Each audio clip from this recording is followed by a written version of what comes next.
Hello, everyone. It's Yogi here. I hope you're well. Happy Saturday. Yes. So today we're here together for a special stream.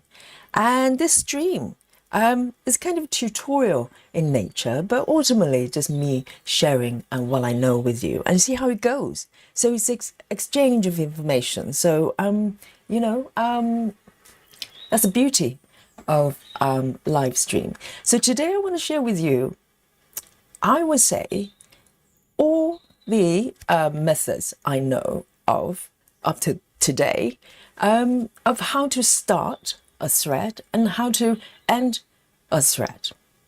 Okay, so I'm focusing on, or we are focusing on today, on how to manage starting and ending from the front. Okay, so that's focus point.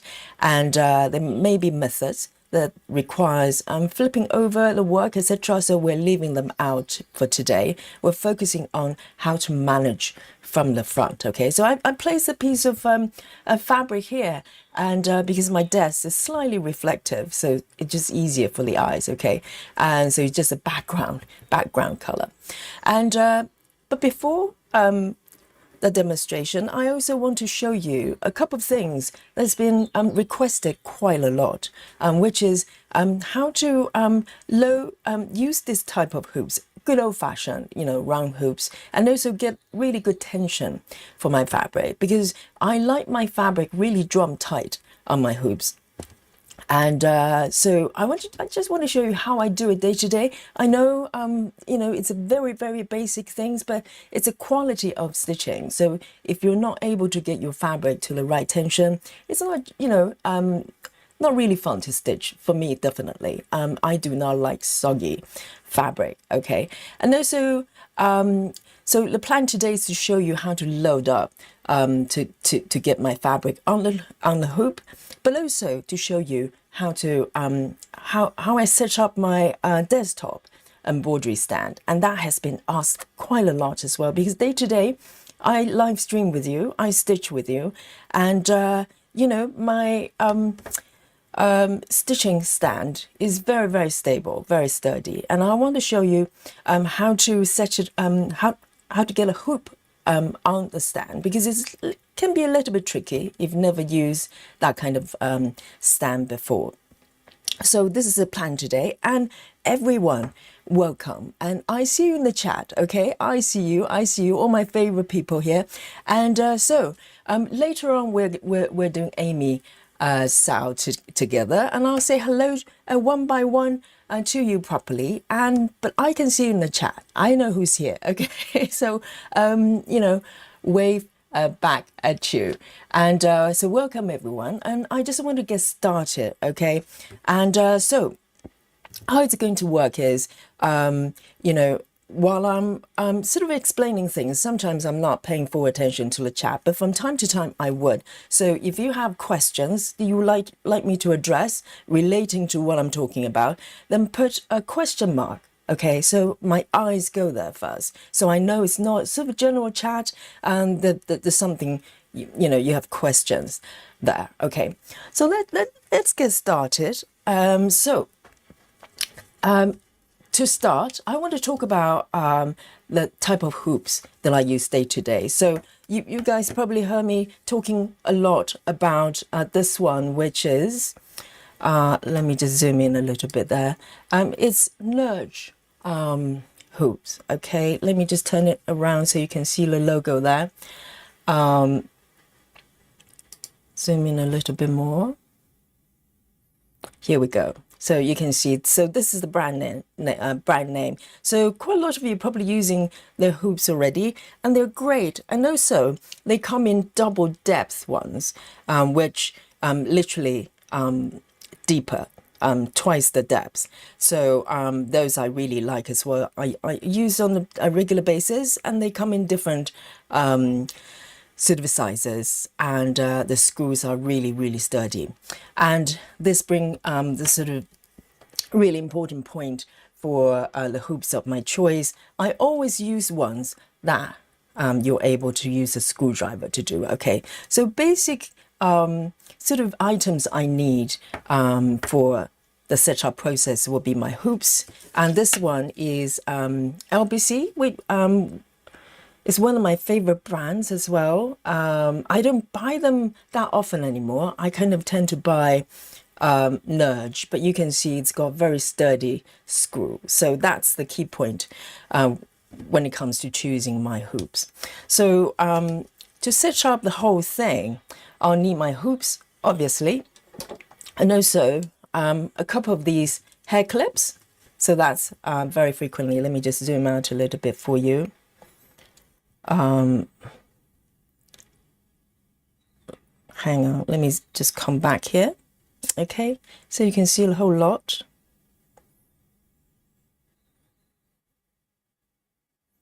And screwdrivers. So there are two different kinds. One is the flat one, which I use for the hoops, and the other one is a cross, which I use for my stand. Okay, so I always have these two ready, and also on top of that, a few of these little clips. So these are fabric clips. You probably, most of you probably have some lying around. So these are very, very handy as well. And one more item I want to show you is one of these drawstring bags. Okay, and I'll show you why this is useful later on. But this is just from my, maybe shoes. I think these are shoe bags from slippers or whatever you buy very frequently. They come with drawstring bags, and I just save them for my stitching setup here. So some of these will be very, very useful as well. So these are the basic things I just have lying around. Okay, so let's start. So today, for demonstration purposes, I am going to use this one, the LBC one. Okay, and I can't remember the size of this hoop. It's probably 7 inches or something like that. I think. And I am going to use a piece of Ada. Okay, so it's nice and big. So later on, when we do the stitching, you can see it really, really well.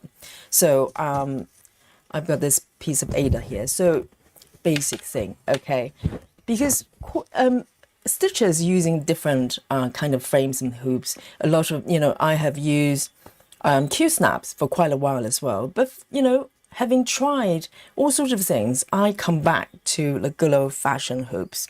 And for good reasons, because they're quite reasonable, reasonably priced, but also they work. Okay, so I've got my the inner ring underneath, and I'm going to just lay this on top. And particularly for new stitchers, some of you might be coming back to stitching after a long time, or maybe brand new as well. So this is how I do it.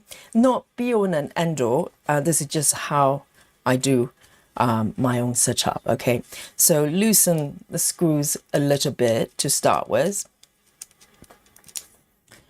And Scrib says, stitch in hand is faster. Yes, if you can, maybe you can just go bypass all the setups. So every stitcher is different. So this fabric is quite firm, so I want to press down. So I loosen the screws a little bit and keeping that on top. And this will be a really good guide for the orientation of my fabric as well. So I use that as a guide. So I'm going to press it down. And to be honest, to get good tension is really just good old elbow grease. And let me just screw this a little bit because the Ada is quite stiff. And talking about stiff Ada, okay, I'm going to just screw it a little bit to start with. So I'm just taking my screwdriver here, just to set up, give it, just make sure it's able to grip the fabric to start with, because normally it's quite loose to start. And be careful with the fingers. Sometimes if the screwdriver kind of slips, it could hurt the fingers. So let me just do this. And then Hang on. And let me remove this fabric here, so it's probably easier. So this is what I do every day when I set up my fabric. Okay, so you just go around and adjust. So in the beginning, it's going to be quite loose, and you just adjust the screw there, where you're able to grip the fabric, but you're able to kind of tuck and pull from the edges. Can you see what I'm doing here? So I'm just pulling the fabric from the edges and start just tighten it a little bit. So you have to be patient. If you start to tighten really, really tight, the other end will probably slip off, and you know, you're going to have to go back and forth. So you want to just be patient and tuck a little bit at a time. And as I'm trying to do here, so the other end, so it's looking much better already. Okay, and once you get it quite smooth, roughly like this, you can start to tighten the screw a little bit more. Really, it's just you know, a little bit of patience, and you do need to spend a little bit of time to get to the right tension. And you know, I do this every day, and it's worth it, because if I get the tension the way I like it, I really enjoy my stitching. Okay, so let me just keep going a little bit, and you just repeat the process of tucking and then screw a little bit tighter until you get the tension you want. And perfect tension for me is, of course, the fabric is nice and smooth. Okay, and also when you tuck it, it no longer moves, pretty much. Okay, so today I might not go as far as that, because we're doing very easygoing stitching with the demonstration. So, and also this fabric is kind of slightly on the stiff side, so it should hold in place. Okay, let me just tuck in a little bit more, as long as it's nice and smooth. Okay, and if you're doing something like more delicate fabric, obviously you want to be a little bit mindful. If you're doing linen, for instance, you want to pull. And another thing to be aware of is, as you pulling the fabric, you want to be aware of the alignment of the threads here. So Ada is very obvious, and even weave as well. So you don't want the fabric start to distort. So if the tension is not even, let's say if you pull the side too high on one side, you'll probably see the fabric start to distort a little bit. So that's something to be aware of. And that's why you want to do it bit by bit, rather than, you know, try to pull it tight at once. So I'm pretty close. I just want the fabric to be nice and smooth as much as I can. Okay, so, and another trick with the screwing is that as I said, sometimes it slips, and I have hurt my fingers because of that. So another thing I do to protect my fingers is, when I'm doing the screwing, I actually wrap the fabric. There should be spare fabric on the edges, and just wrap it over and keep it stable. So if it ever slips, you know, you have the fabric as a guard. So just, you know, very nuanced things that only stitchers will know. So your fingers don't get hurt. Okay. And Lorena says, Yogi, do you actually take every project out of the hoop every day? No. I have a selection of hoops that kind of have fabric on my project on a regular basis, but I have more projects than my hoops. So occasionally I have to release certain projects in order to free up the hoops for other projects. And also sometimes I change the sizes for whatever reason, make it larger or smaller. So I don't do it just for the sake of it. I would do it when I have to. So I do have a project bag, like large bag with all my projects. They're kind of, being set up on the hoops. Okay, so this I'm pretty happy. Normally I'll probably go a little bit further, but this is a very stiff new piece of Ada. So I think this should do the trick. Okay, let me just wrap it over. I don't want to hurt my fingers live here on Yogi Stream. And you want to screw it pretty tight, because what you don't want to do is you spend a lot of time stretching the fabric, and then the screw is not tight enough. So as you're stitching, it starts to get soggy. Okay, it starts to loosen. So these are the things just to be aware of. So my fabric set up like this, okay, good old-fashioned way. And now another question for the stitchers. Very often I'm asked, how do you manage the fabric around it? Okay, so if you look at the size of this fabric, it's not large, it's not huge. So I'll show you how I do this fabric of this size, and then I'm going to take another project that's got a lot of fabric on the side, and I'll show you how to do that as well. Okay, so this one is easy peasy, and you have to pick a side. Normally I try to get the fabric away from me. Okay, so I tend to start from the bottom, okay, and I start rolling the fabric. Makes sense? So I want to kind of tuck the fabric away around the hoop. So with this size, it's perfectly fine. It would no problem at all. So this is where it gets kind of nuanced for each stitcher, because I'm right-handed. So when I stitch, I have my right hand underneath my hoop. So I want the fabric to be away from me. So when I put my hand underneath, whatever fabric is there is not going to get in the way. So not only rolling it, the fabric, try to tuck it away, I'm trying to roll the fabric in a way that I'm bringing the fabric on top of the hoops. Can you see that?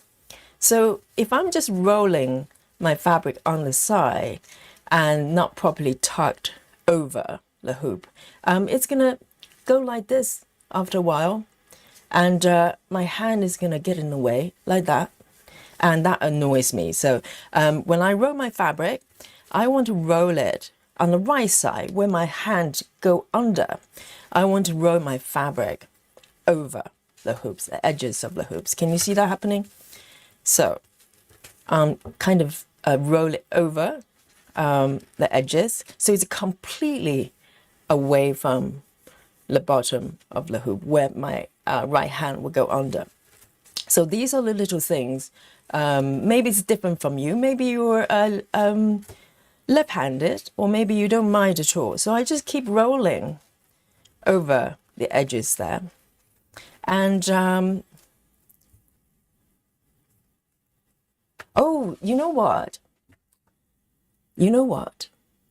I forgot something. Yes, bad example. This is a really key point I wanted to show you. So yes, you could roll the fabric like this if you're using Lowry, Lowry stand, etc.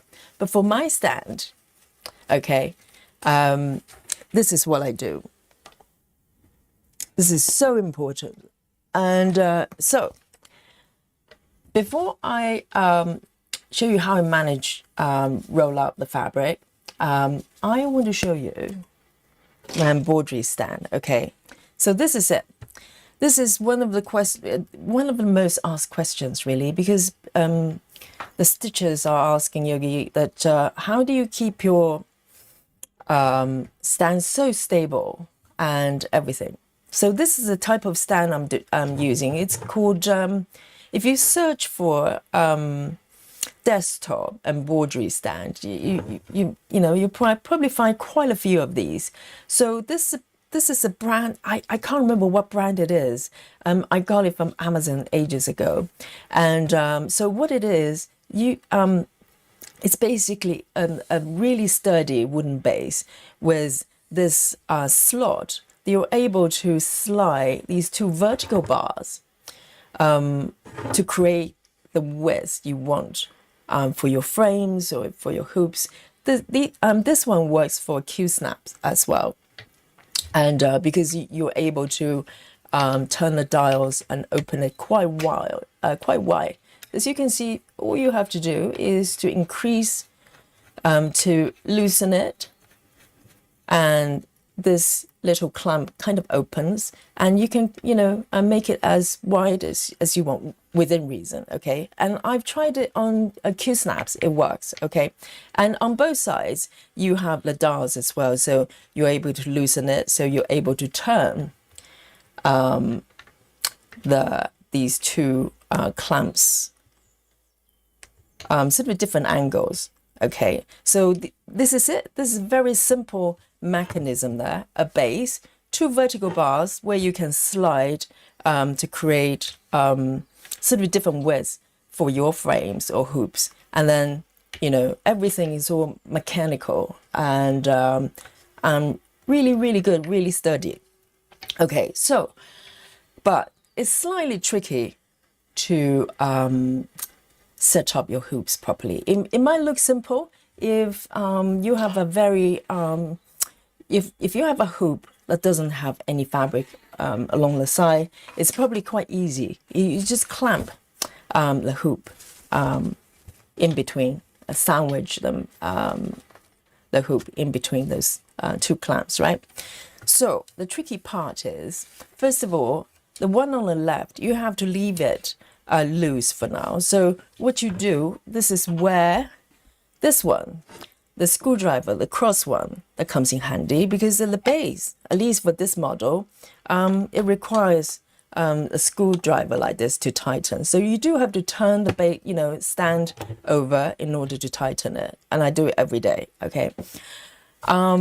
So you normally, I keep the right side fixed. I do not touch it. This stays here. And then I use the left side and adjust in order to, depends on the size of the hoops I'm doing. And hang on. So there's a question from Solar Winds, says, on big projects, let me just have a look. On big projects, stitch on Lugana, how do you keep it from getting stretched out in the middle? Is it part of polyester so it won't shrink back to normal when washed? Oh, so your fabric, does that mean you? I'm not familiar with the fabric you're talking about. Lugana, yes. If it doesn't shrink back, do you mean? So I'm not quite understanding. Are you worried that if you stretch on the hoops, it's not going to stretch back? So that's more of a fabric issue. I'm not sure if I'm able to give you a solution. But I'm talking about regular fabrics that, if you take it off the hoops, you're not going to damage the fabric. Okay. So maybe someone in the chat, is able to help Solar Wind, okay, if you're more familiar with the fabric type. So I'm going to show you. So this is the key, okay, and I can't believe I just start rolling the fabric and forgot this part.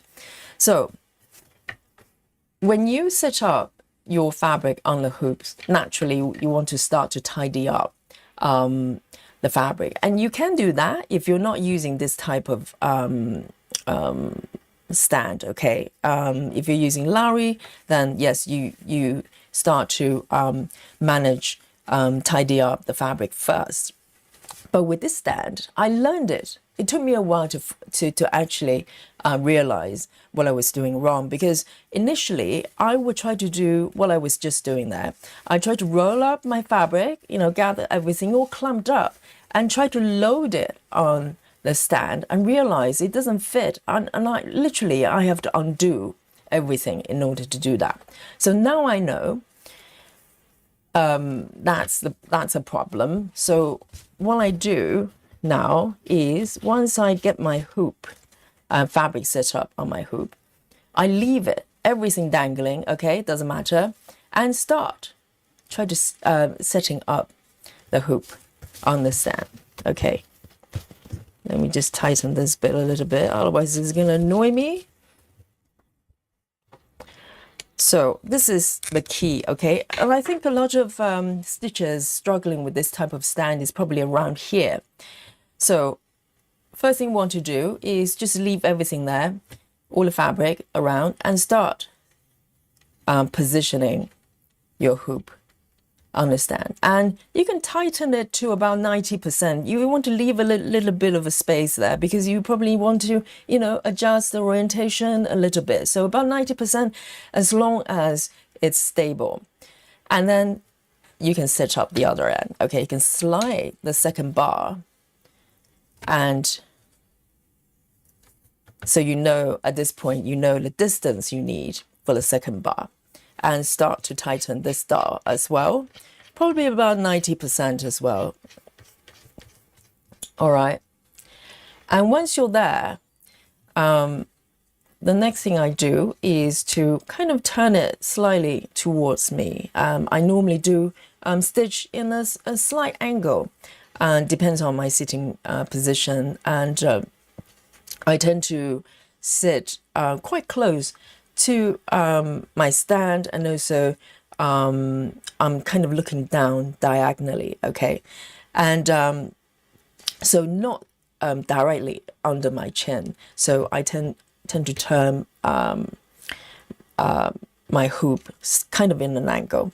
And once you get the distance correct and roughly the angle you want, then you can turn over, okay?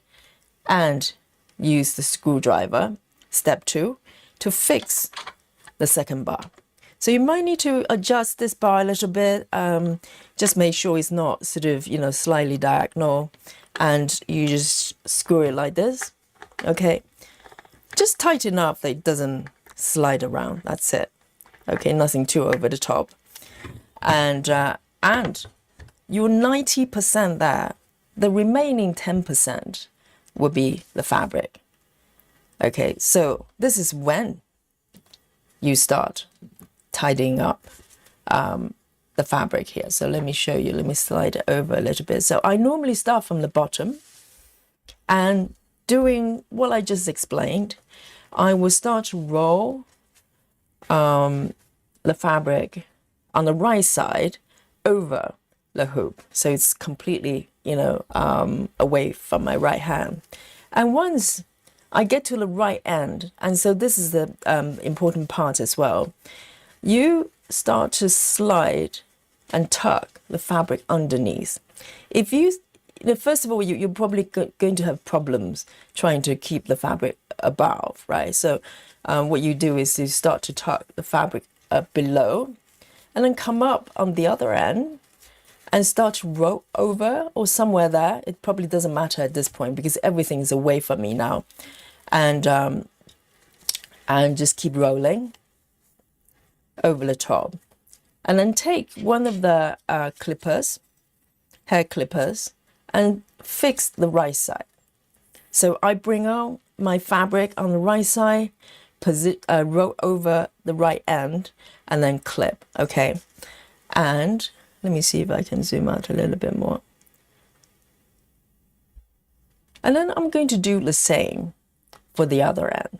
So at the bottom, because my left hand is on top, so it doesn't matter if I have fabric underneath. So on this end, I actually want to keep it away from the top because my left hand is going to be here.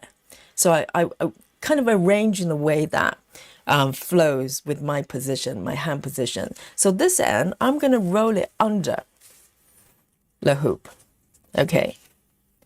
And just keep rolling away.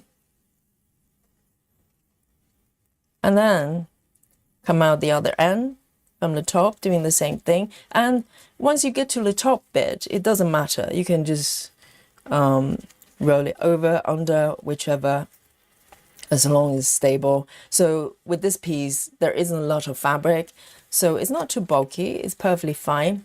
And then your choice here. Sometimes I take another clip and do that and fix the other end. And sometimes I gather, if I have enough fabric, I'll probably gather both and just use one clip. Okay, so it's completely up to you. And all I want to do is to keep the fabric away from me and keep the fabric, stay in place. And that's it. That's all I'm trying to do. And also another thing is this is not a permanent, situation, because once you take the hoop off the stand, most of the times I just release the clippers or the hair clippers. And next time when I need to set it up again, I'll do it again. It's tidier that way. So I'm not looking for a permanent position for the fabric. So in a way it's easier because you don't have to kind of work so hard trying to find a permanent kind of position for your fabric. It's just for that stitching session. And this is it. This is my my hoop and everything set up. And then from here you can tighten the dials a little bit more. Okay, and that's it. And nothing moves. Can you see that? Nothing moves. It's very, very stable.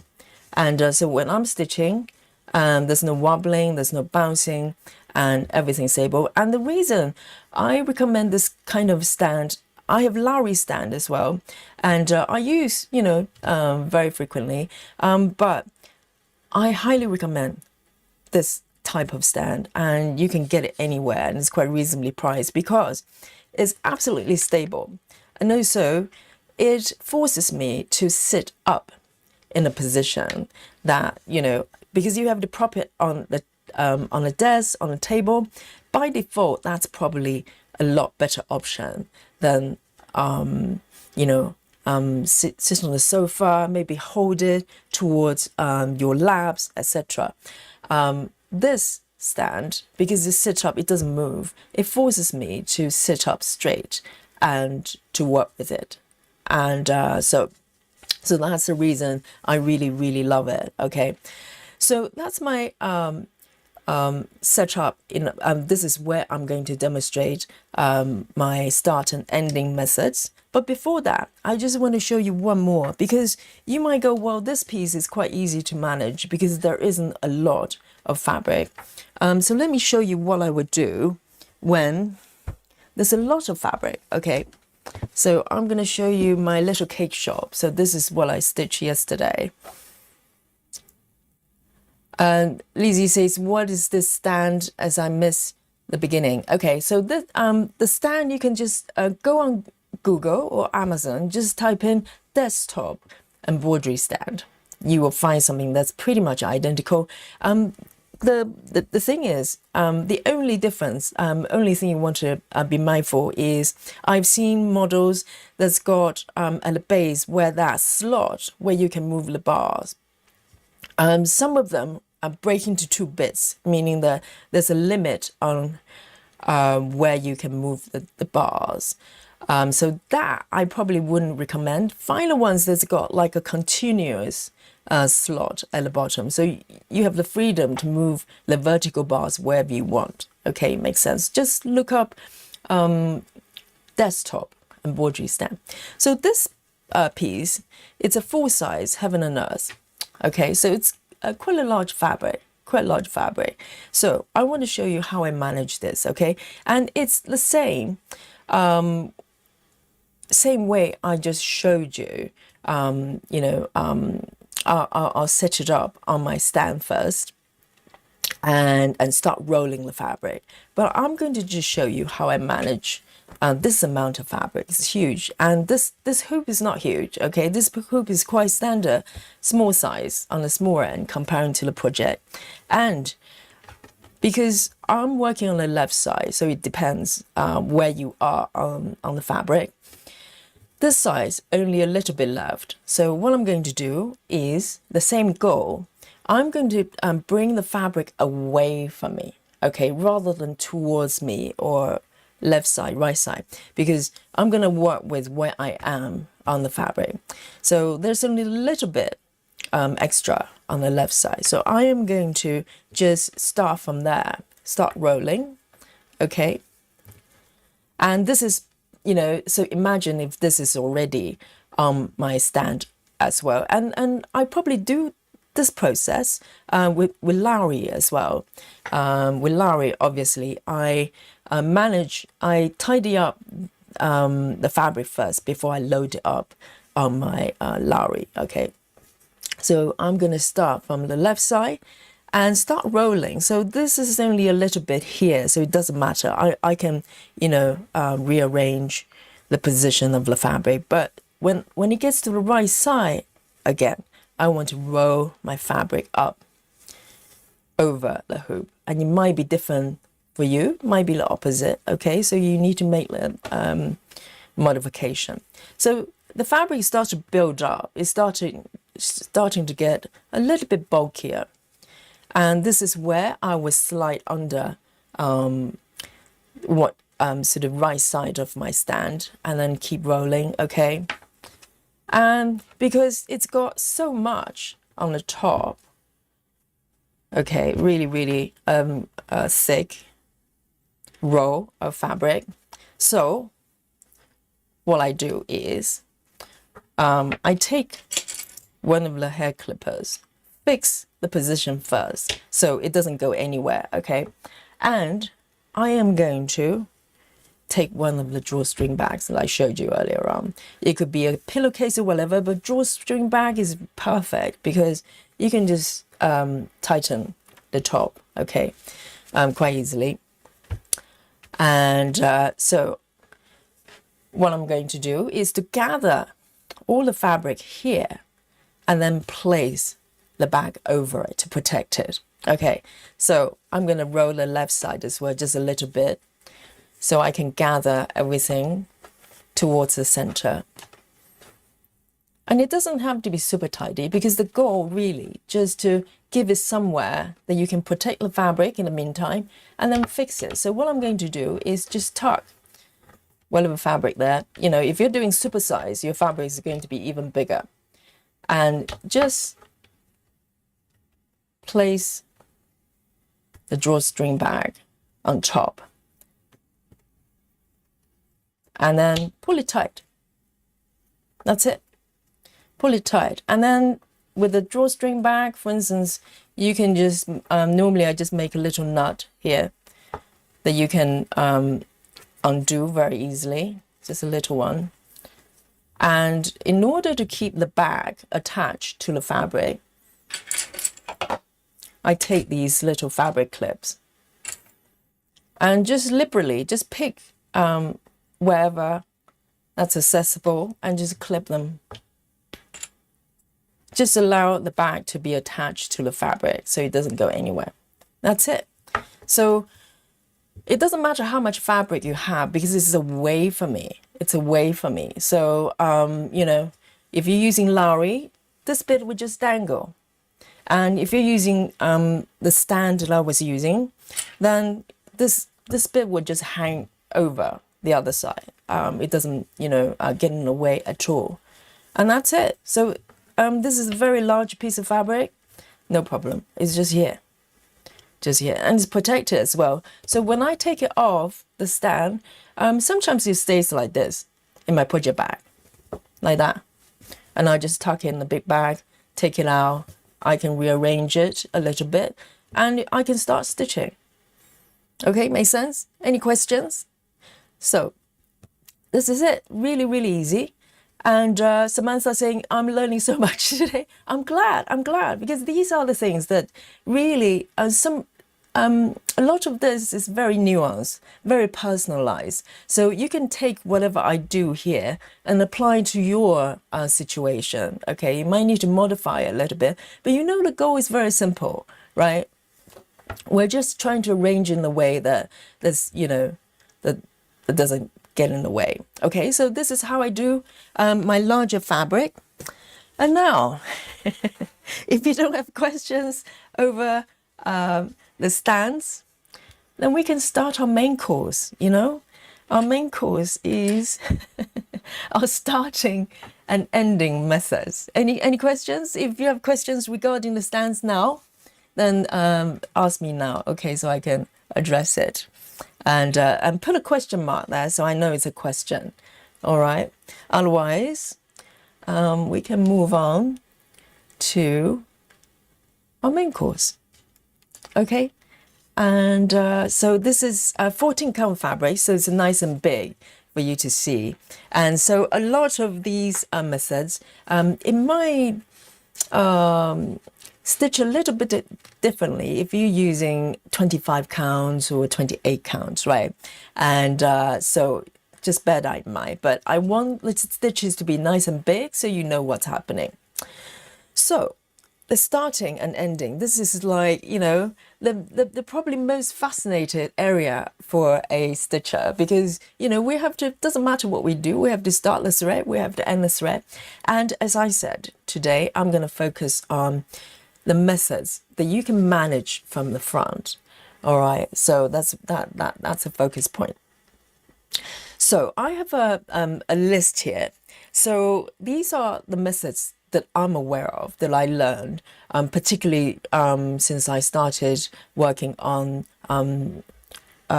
full coverage. Because up to that point, I was turning my work back and forth all the time. Okay, let me just find my needle minder so I can start to put my needle on. And so these are the methods I mostly picked up for the last maybe 3-4 years. Okay, and so I'm going to go through my starting methods first. As you're watching them, if you go Yogi, this is one method that I know of that you have not demonstrated. Give me a shout, you know, put a big question mark or exclamation mark at that point once I've done go through my list, and then I can try out your method live here, okay, on the stream, and we can figure out, you know, whether it works for everybody or not. And we're learning things all the time, and I'm really hoping there will be methods that I don't know of already. I love learning starting and ending methods. So I'm going to use maybe 310 and 666, or kind of alternate, so they're nice and clear on the fabric. Okay, so that's what I'm going to do. So the first starting method I'm going to show you is, let me just bring on my notebook here so I can kind of write it up for you. So the first method I'm going to show you is, you're probably very familiar with, is the loop method. Okay. So the loop method can be done with single strand or double strand. Okay, so single strand, double strand, loop applies to both of them. I'll show you both. Okay, they work slightly differently, but also this method can be done for full cross and also 10 stitch as well. Okay, so forgive my handwriting is terrible as it is, and I'm writing with my finger on my iPad here. So loop method works for full cross and tent, and also you can apply it for a single strand or double strand.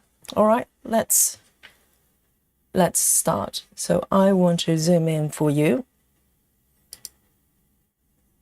nice and big here.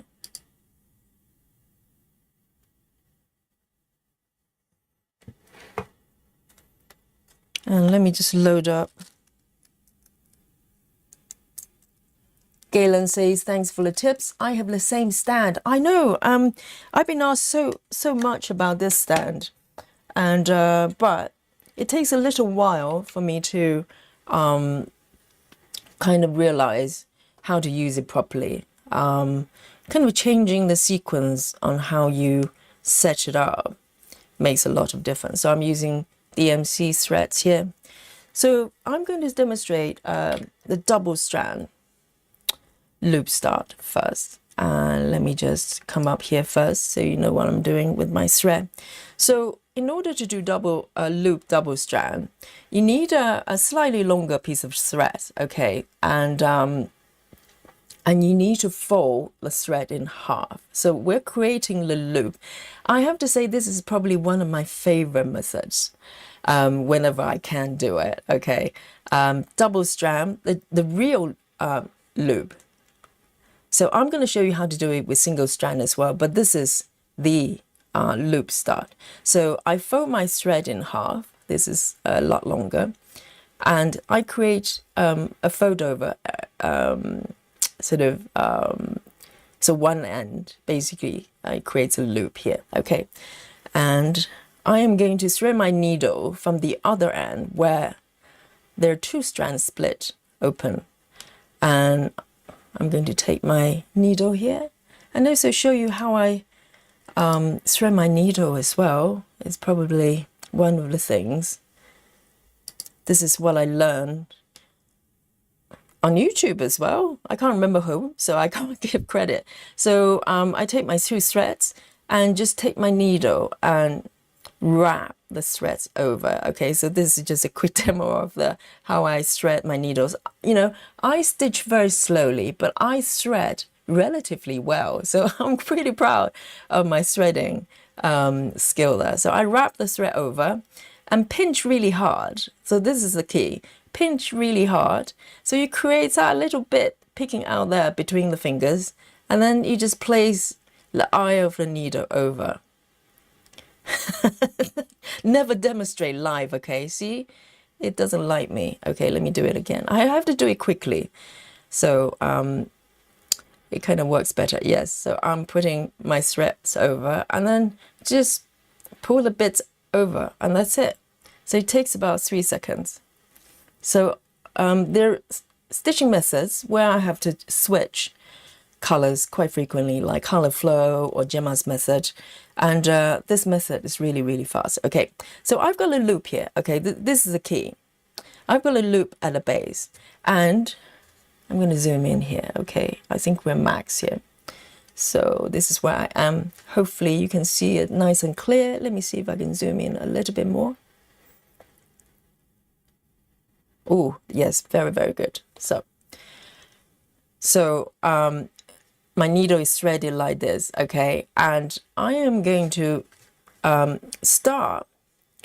So this is, let's see.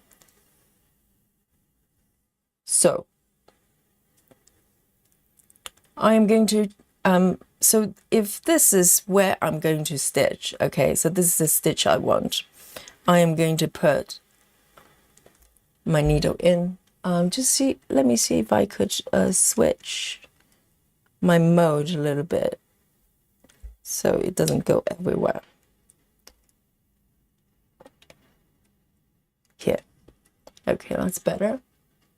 C2, okay. So it doesn't go autofocus crazy. So I'm going, well, you can switch the corner, okay? So this is my habit. I tend to go from upper right. So this is stitch I'm going to do. I tend to go from upper right and pull my thread under, okay? And you can see there's a little loop peeking, right? And then keep the loop there. I'm going to go to my bottom left corner, come up, all right? And then pull the thread up, but not all the way. So you want to be quite mindful. You don't want the loop to go under. And once you come up from the bottom left, thread the needle through the loop and gently pull. So this is where sometimes stitchers can make mistakes here. If you, I think for double strand, so if you pull the loop over the other end, you're going to end up with 4 strands. Can you see that? So this, if you do that, you're going to end up with 4 strands. You want to pull it the other end where your loop, the direction of your loop is. And see, you've got 2 strands here. Let me see if I can zoom in even more. And then insert a needle back down where the loop is it pull a loop down basically and give it a little tug. Can you see that? So now it's anchored. It doesn't go anywhere. It's completely secure, completely secure. And then if this was a 10 stitch, you can just leave it like that and keep going to the next stitch, whichever direction it is. It's completely secure.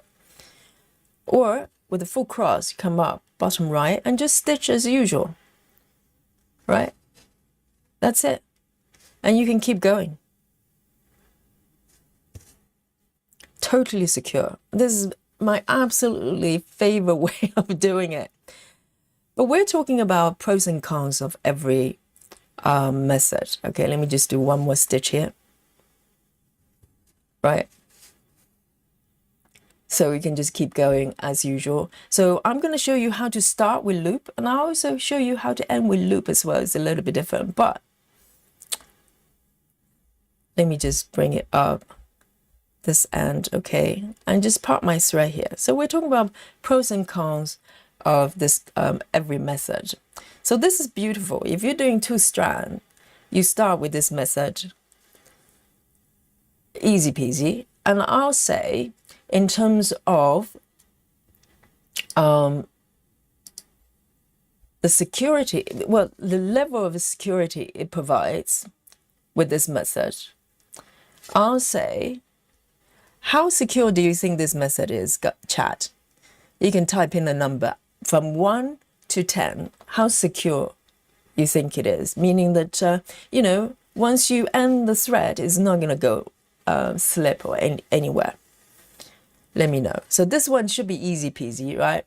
So we're going to rate every single method and on the level of, you know, security in terms of, you know, how secure it is.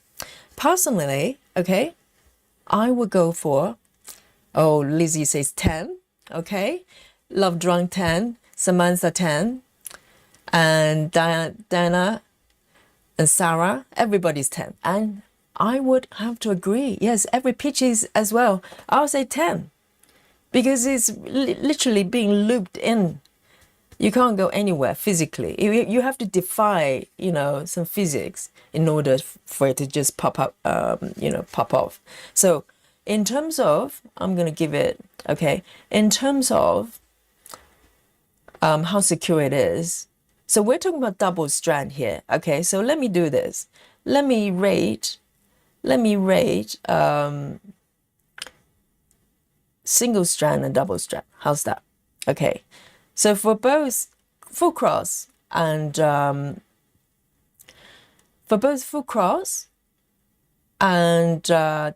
they're both 10, I think, no problem. So, but we want to rate against single strand and double strand. Okay, double strand, I would say 10 out of 10, right? Definitely 10 out of 10.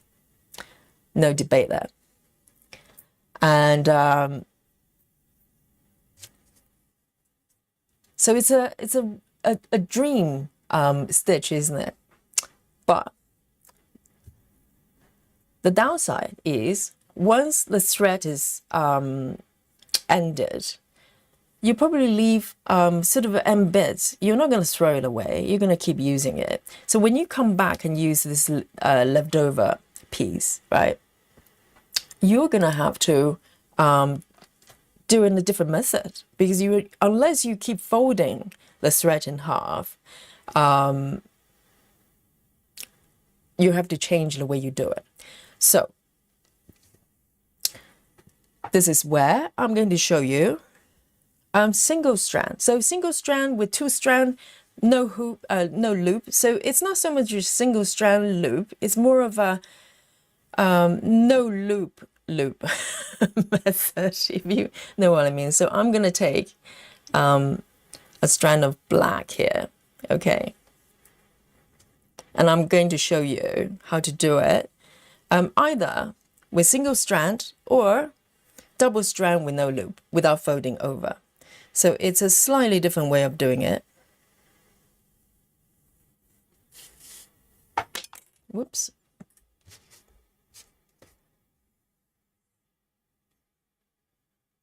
So this is when, if you stitching with single strand, which we do a lot. Or, as I said, you cut off this piece, okay, and you come back, want to start with the leftover piece, and this is what you do. So this is also loop method. So what I'm going to do is to cut this in half.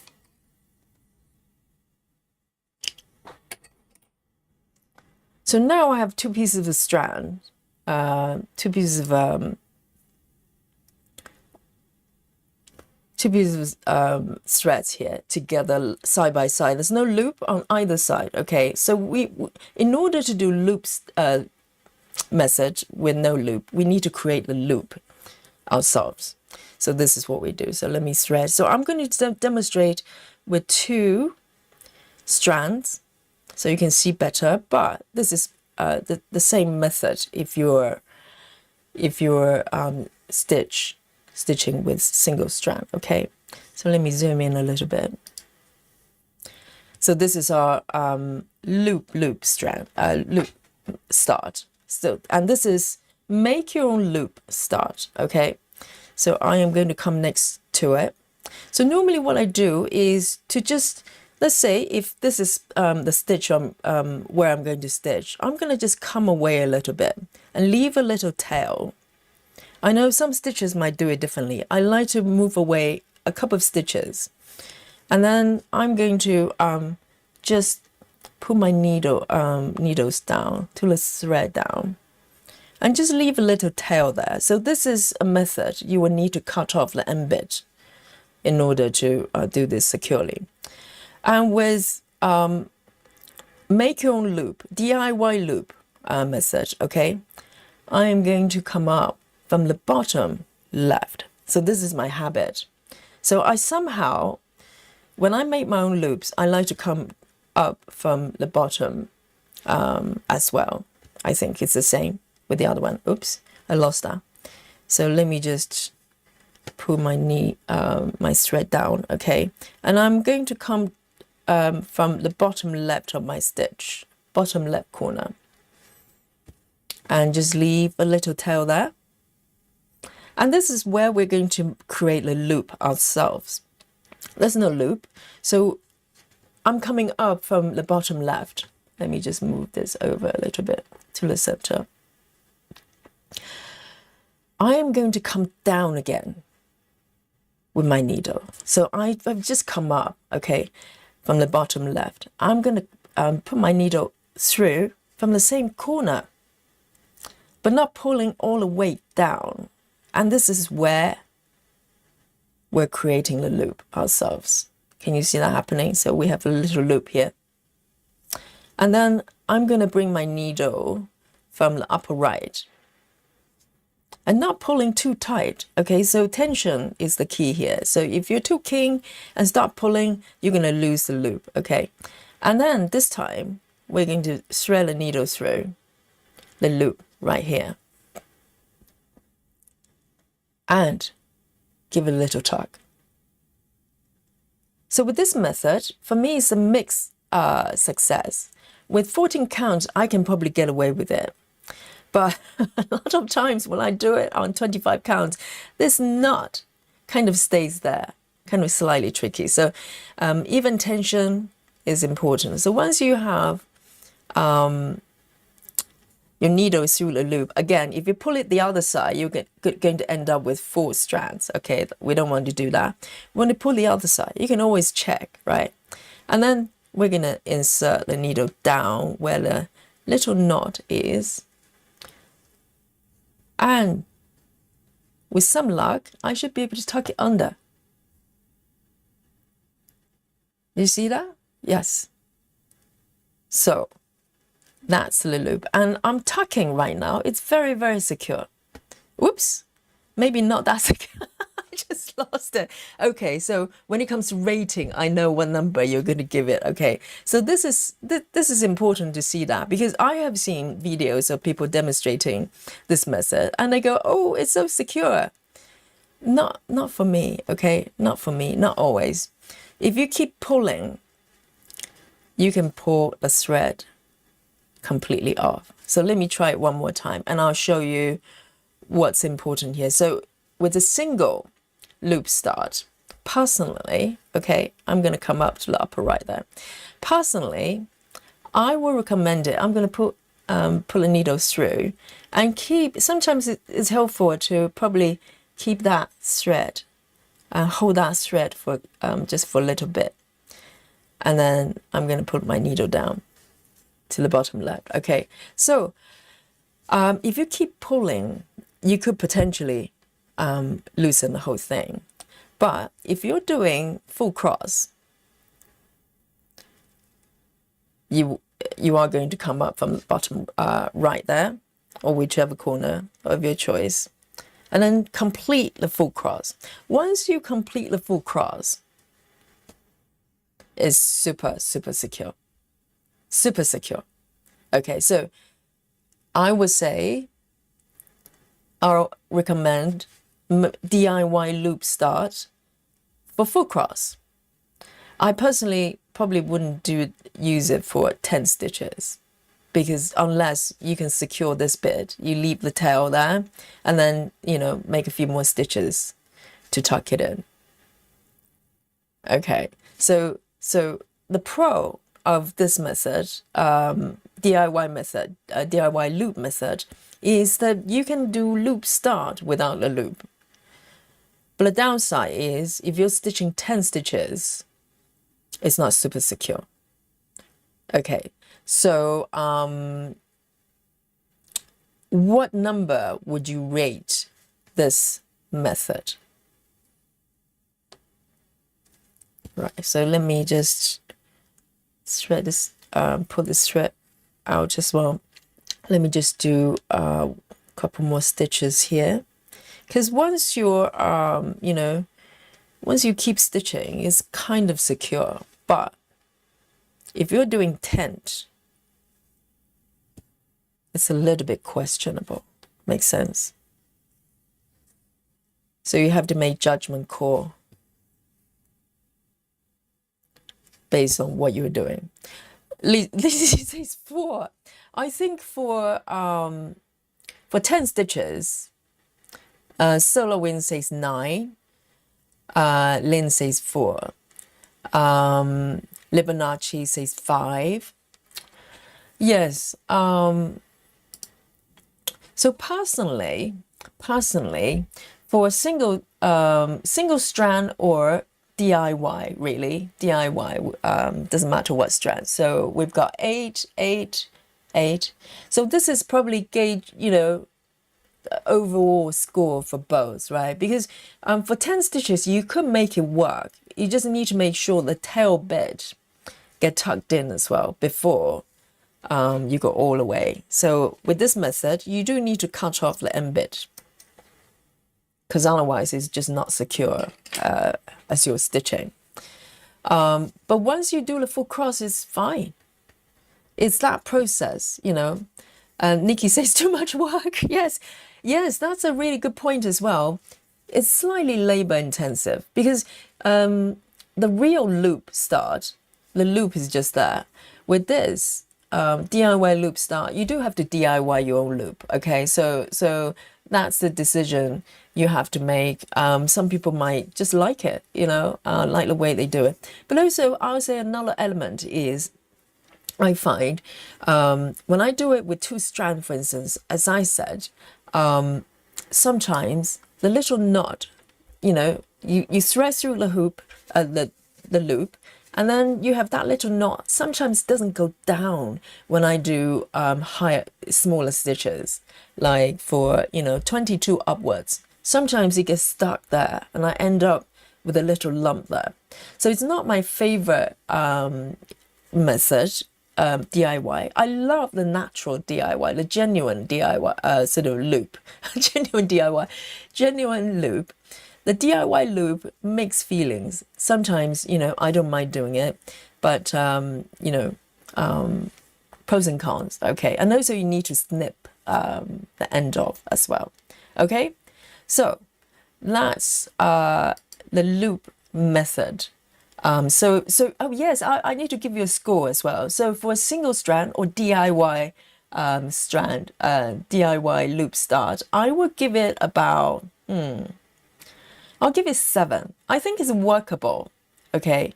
Because even with tent, if you keep stitching, if you tuck the embed, you stitch over the embeds, you could make it work, but not always. So I'll give it a 7. I'll give it a 7 myself.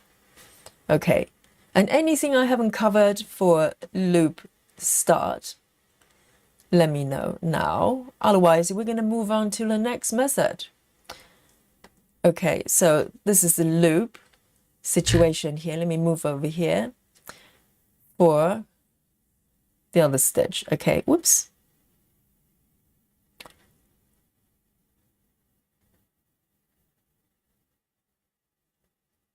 So the next method I'm going to show you is what I called,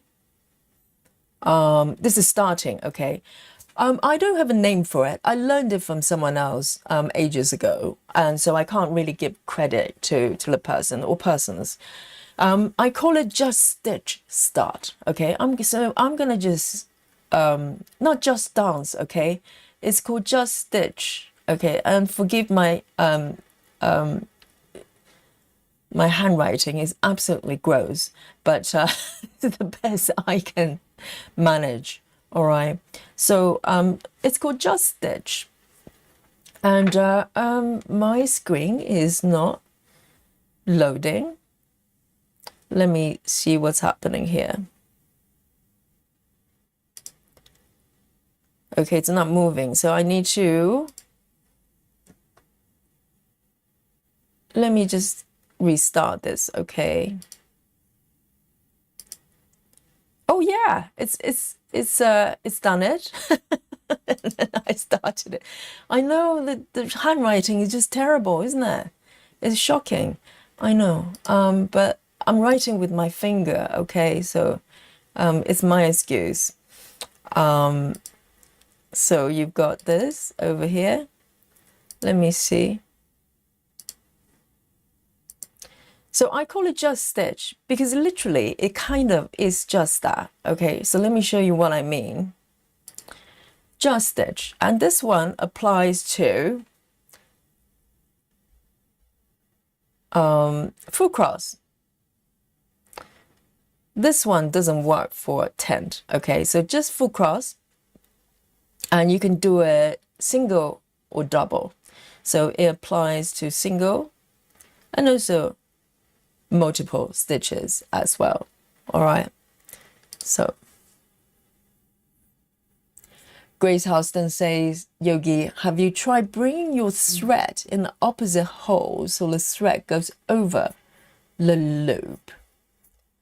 So if you're talking about loop method, if you bring the thread over the opposite, wouldn't you end up with 4 strands instead? Is that what you're saying? Have you tried bringing your thread in the opposite hole?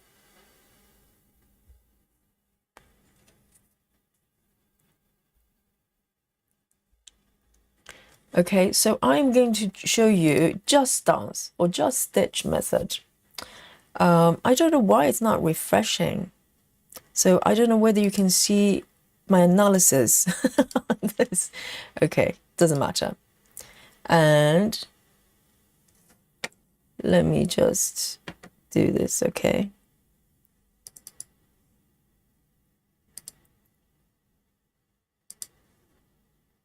Okay, got it. So it applies for full cross and also double stitch. So let's keep going. So with this one, it's really, really simple. It says on the tin, all right? It's really just stitch. So let me do this.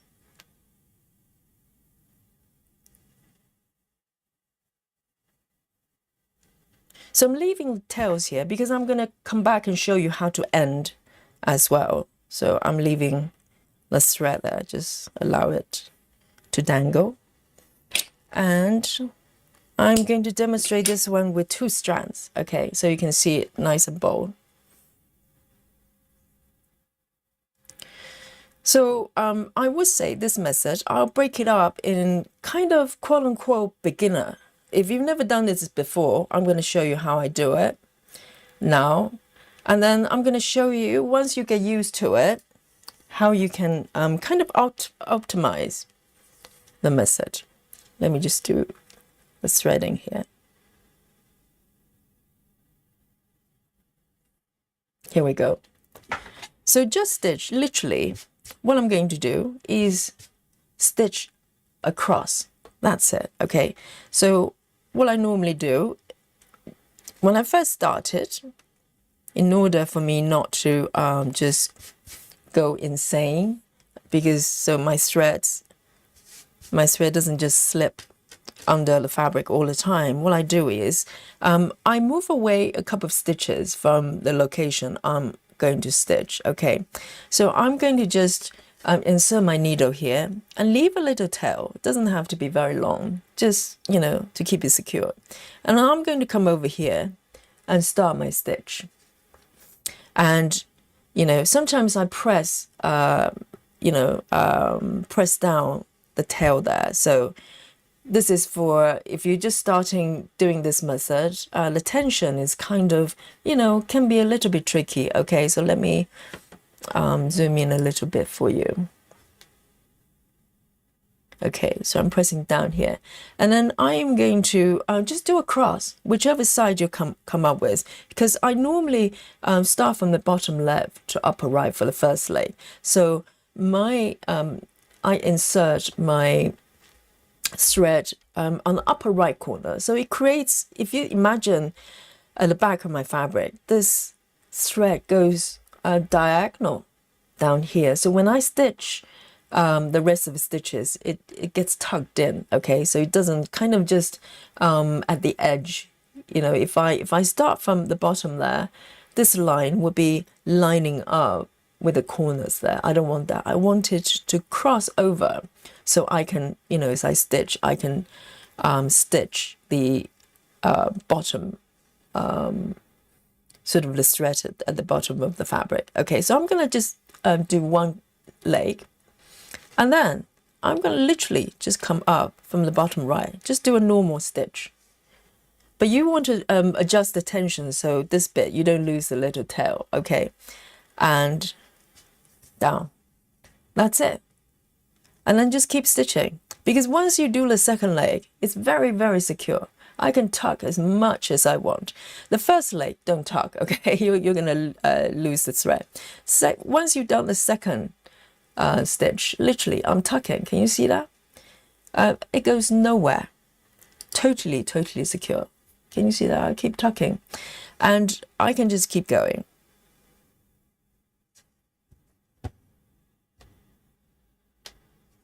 Okay, and it doesn't go anywhere. It doesn't matter what fabric count I do this. This is my favorite, other than loop. If I do single strand, this is pretty much my go-to start. But I'm going to show you, once you get used to this method, how you can do it so you don't need to come back and snip this off, because just one extra step. It's not a big deal. You can just do that. Okay, so I am going to just remove this thread here, cut off. Okay, so 2 stitches there, no problem. But once you get used to it, okay, and you can go, well, how do I get away with not having to cut the tails? Because if you start and stop quite a lot, it does matter, you know, extra step. And so I'm going to show you. It took a little bit of practice, okay, and it's still, the thread still slips from time to time, but not too much. Again, I'm gonna move a couple of stitches away, because I want to leave a tiny little tail there. So instead of leaving a lot over here, okay, in the beginning, I'll probably leave a slightly longer tail, and I'm going to get to the location I want to be to start my stitch. So once you get a little bit more confident, at this point, you can start pulling the thread down. Just ease it down a little bit. And normally I pull it to around here, still a little bit, right? I start to complete the first leg. And once I insert my needle to complete the first leg, I can keep pulling until there's just literally just tiny bit. You know it's still there, meaning that there's a thread underneath. The tail is running along here because we need it in order to tuck down to secure the stitch. And then I can pull down a little bit, not all the way, okay? And then I'm going to come up. This is so important because if at this point you start to pull all the way down, you're going to lose this bit very quickly. You come up from the bottom right, and then you can pull it a little bit, tuck it a little bit tighter. At this point, I can, tuck gently. This little bit still there, doesn't go anywhere. And this is the key. The first leg, you don't want to complete until you come up from the bottom right, the starting point of the second leg. So at this point, I can tuck gently, no problem. And then I can just complete the stitch. And at this point, it's totally secure. I can tuck as much as I want, even though essentially I'm just doing a full cross. And with this little tail, you can kind of leave it there, doesn't matter. But normally what I do is to tease from the underside of the fabric and just tease it away. That's it. So at the back, you can imagine it's just a tiny, tiny little tail dangling there. But now I can pull as much as I want. Doesn't go anywhere. Doesn't go anywhere. And particularly if you just keep going for a couple of stitches, it's completely tucked in. That's it. Very, very simple. Very, very simple. And as I said, in order to pull the end tail, just floating slightly above the surface, it takes a little bit of practice. You are going to get used to it. You'll be able to do it, but it just, need a little bit of patience. Okay? And I am going to come up here. Just part this thread here, ready for you. And I'll show you the end method as well. So any question? Clara says, question, Yogi, if you have a stitch, let me just show you to everyone here as well.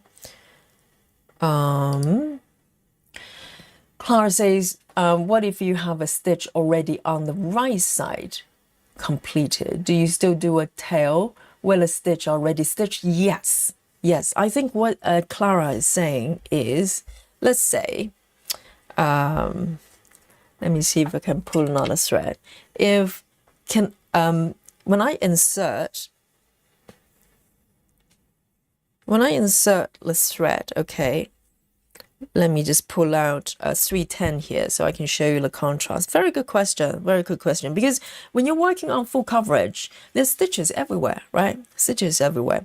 And so where you insert the needle does not have to be an empty stitch. Doesn't have to be an empty, area.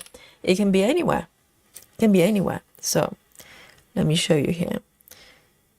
It works exactly the same. You probably see me kind of try to tease the thread down quite frequently. You can hear it. You can hear me just go, using my needle, just trying to do it. So let me show you what Clara meant. So let's say if I want to stitch over here, right? Let me just remove this and zoom in a little bit. So let's say what I'm going to stitch is over here. I can do the same. I just insert my needle anywhere. It doesn't matter if it's fully stitched over here. I just pull my thread down and start stitching and apply exactly the same method. Complete the first leg, not pulling all the way through, and then just tease. I just keep tucking and pulling gently of the end tail, and then come up on the bottom right, and then complete the stitch, okay, and then tease that bit off. That's it. Done.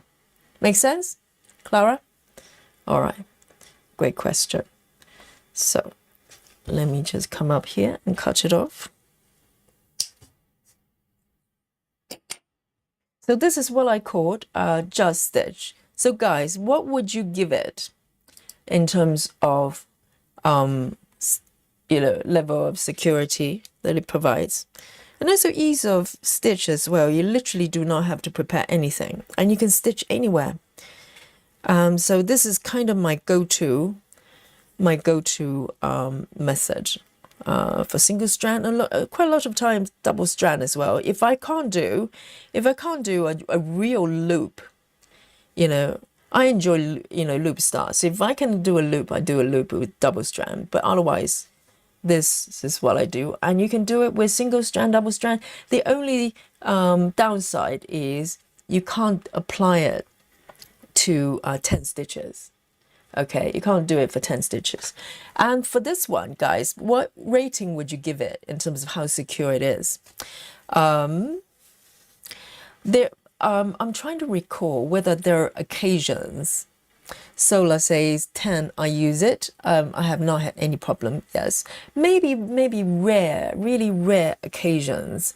I might have a couple of stitches popped off. Yes, I say 9 to 10 is quite fair.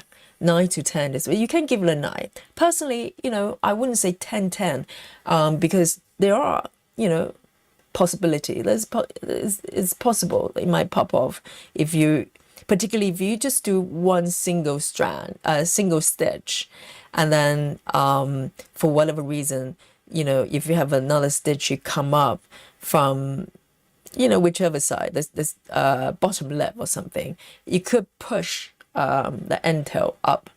But it happens really, really rarely. So personally, I want to give it a 10, but I think to be fair, I'll give it a 9, okay? But I'm very happy with 9. Very happy with 9. So this is what I call just stitch method, okay? So let me just show you. I give it a 9 there.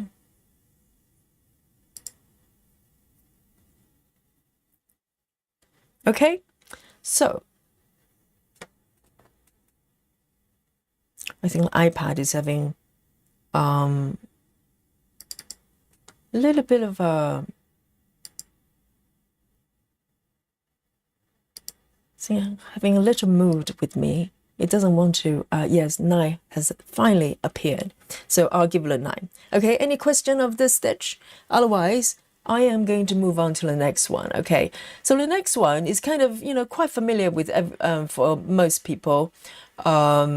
It's pin stitches. So I'm going to show you how to do a pin. So there are different ways of doing it. Okay, let me just do this one. Let me create a new page. So I am going to show you the pin stitches. So this is quite a popular one. I think a lot of stitchers do it, but slightly different way. I've seen different ways of doing it. So I'll show you how I do it. Okay, so let me zoom in a little bit and find an area that I can show you properly. Okay. So with pin, I've seen people doing a different way. I'll show you the one I learned in the very beginning. So essentially, with the pin is we want to create a little stitch in the middle of the stitch area. So this is Ada, so it's a very generous area. If you're stitching 25, 28, it gets trickier. 25 is still doable. 28 is also doable, but it gets a little bit messy. Okay, so it comes to the pros and cons of the method. But let me show you how it's done normally. So what I normally do is I move away a couple of stitches. Okay, so let me see if I can zoom in a little bit more. I move away from my stitches, a couple of stitches away. And then let's say this one is the stitch I'm going to do, right? So I come through the center.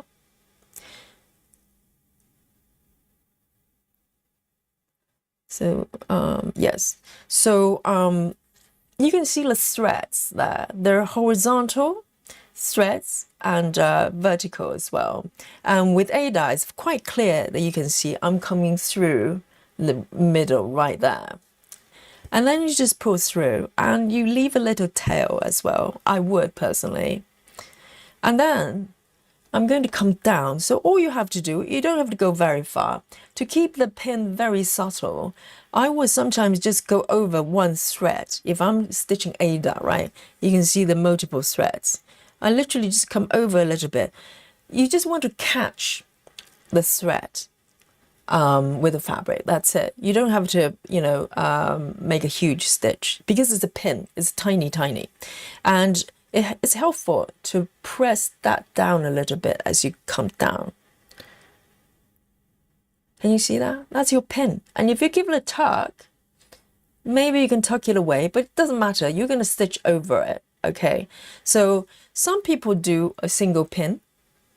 I've seen people doing double. They literally come up from the middle and then go down again. For me, that's very messy, particularly with stitching 2 strands. So I don't ever do that. I think one is pretty secure. It's buried. And then you can start stitching. So if I pull at this point, I might lose the tail. So the tension is kind of quite important.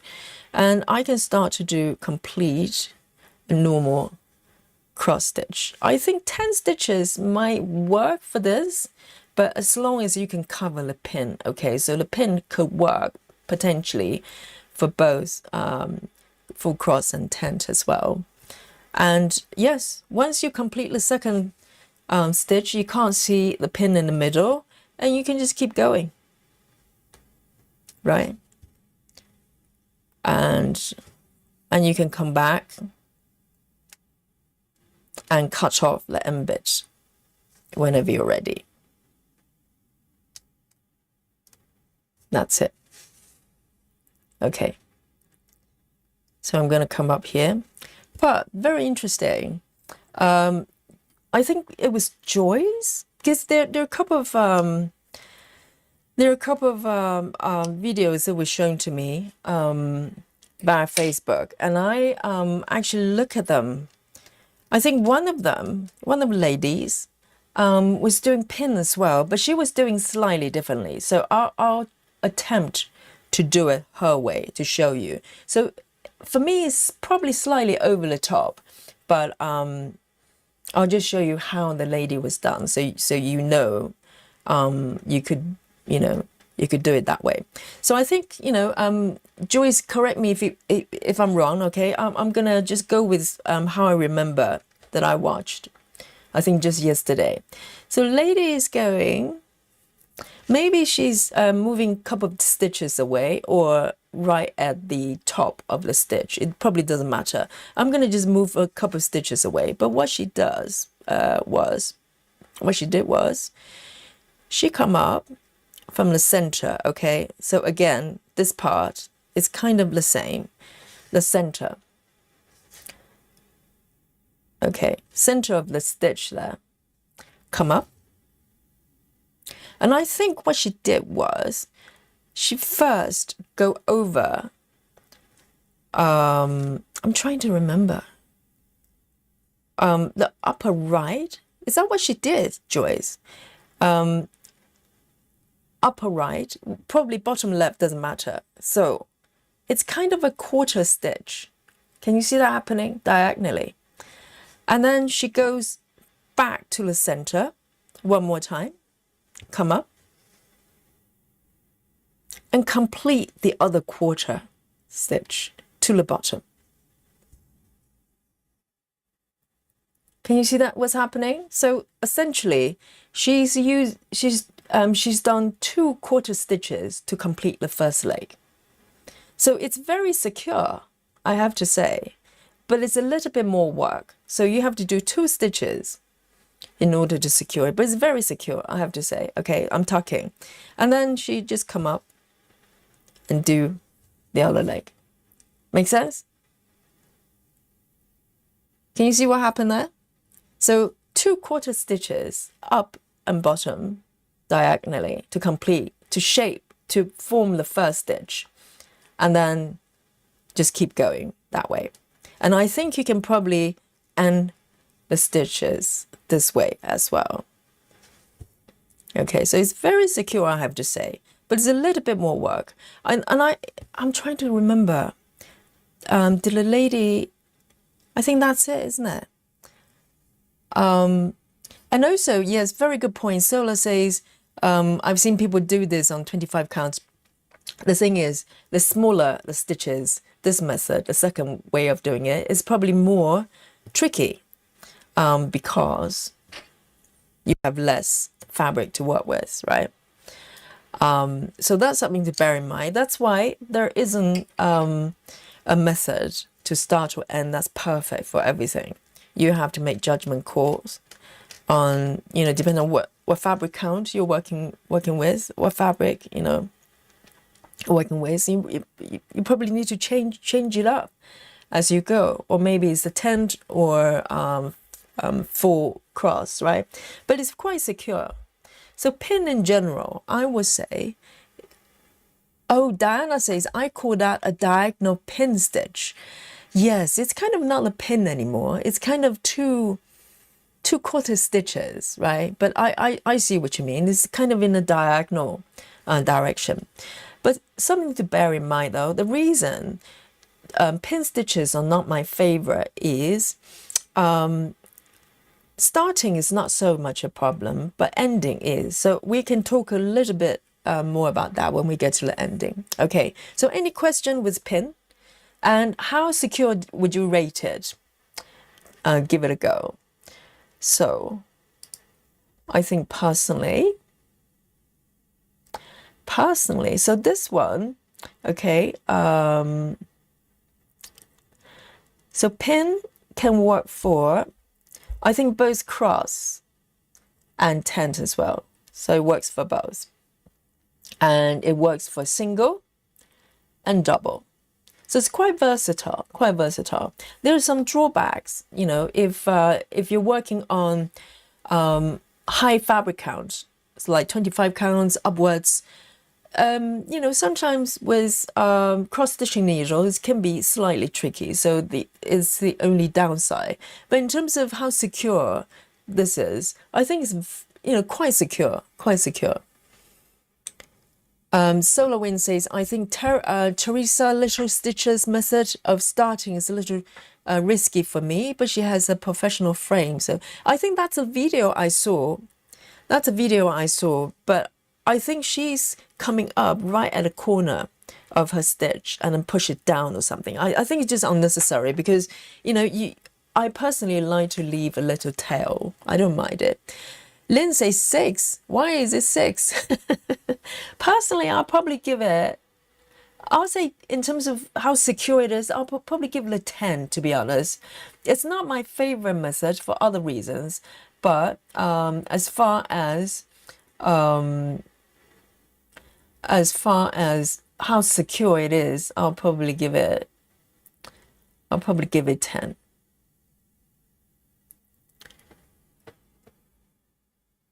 So I'd love to know Lynn's reasons for giving it a 6.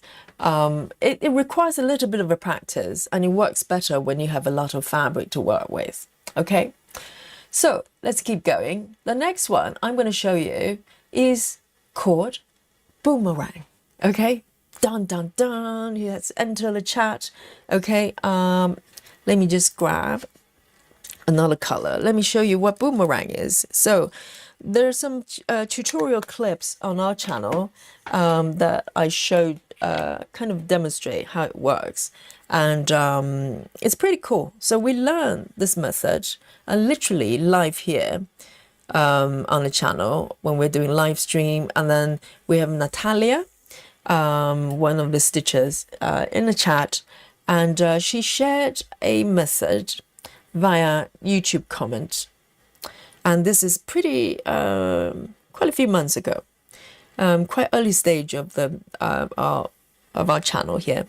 And I'm she tried to explain it through a comment, and I didn't understand it. So I basically brought it up live here on the chat and on the stream, and asking everybody, see if they, you know, sort of, they can decipher the method. Okay, so this one is boomerang.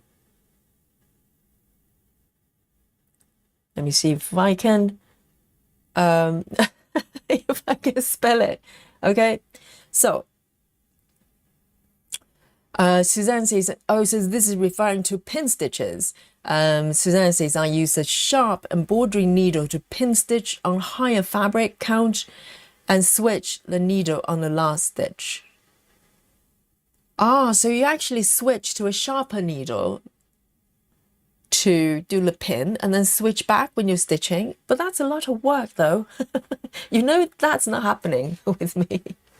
So, right. So here, all right, so I'm going to show you how boomerang works. And so you can do it with single strand, double strand, doesn't matter. And it's applicable for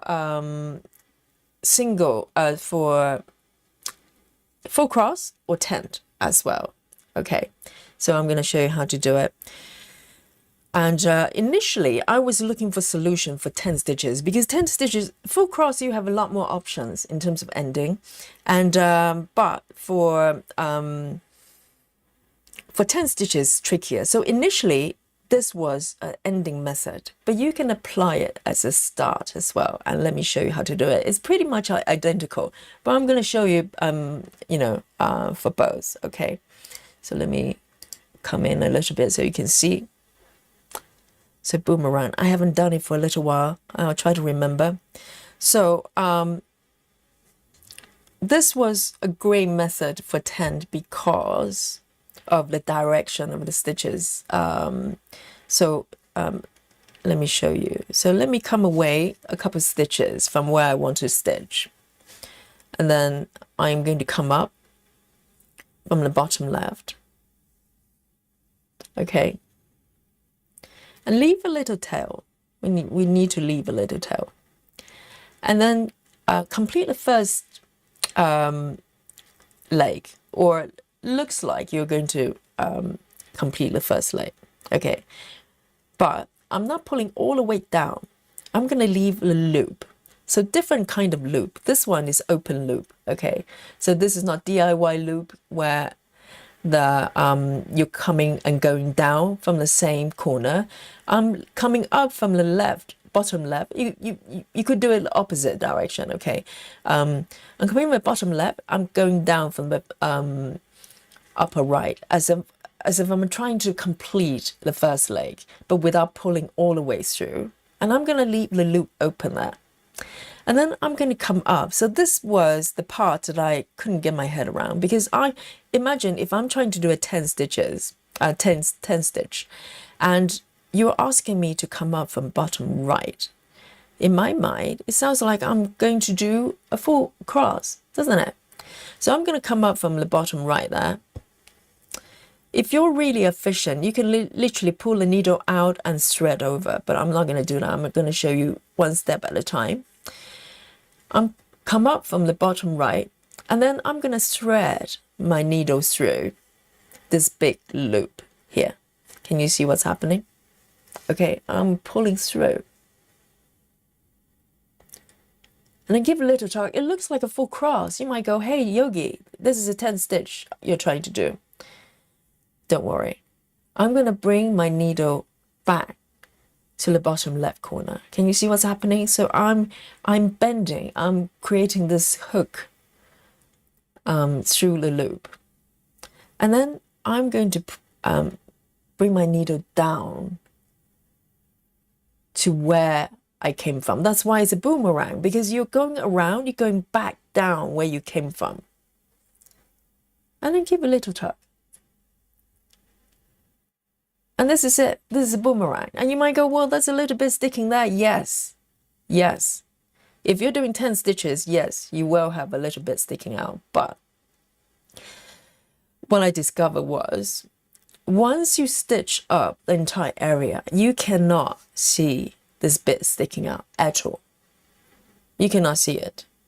Okay, and also as a starting method, if I'm doing full cross, so let me do 10 just for the sake of it. Okay, let me do 10, keep going for a couple of stitches, and you told me if it's noticeable.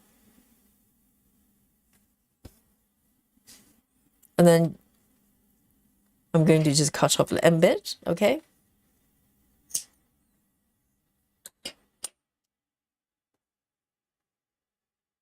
can you really notice it though? And also, I have 2 strands for 10, because if I do 10 on 14 counts, I'll probably do 3 strands. So my stitches will be fuller. But can you see the difference? Can you see that? You can't really tell, can you? And also, if I come back and complete the full cross for this one, just for demonstration purposes, I cover the bottom right corner. So for full cross, there's no problem at all. And it's very, very secure. Very secure. Yes, Samantha says barely noticeable. Yes, exactly. Because my mind was stuck with the idea that that's one bit sticking out.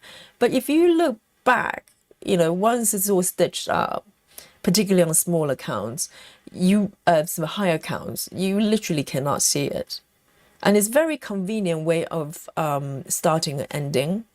You know, there's no fuss. Okay.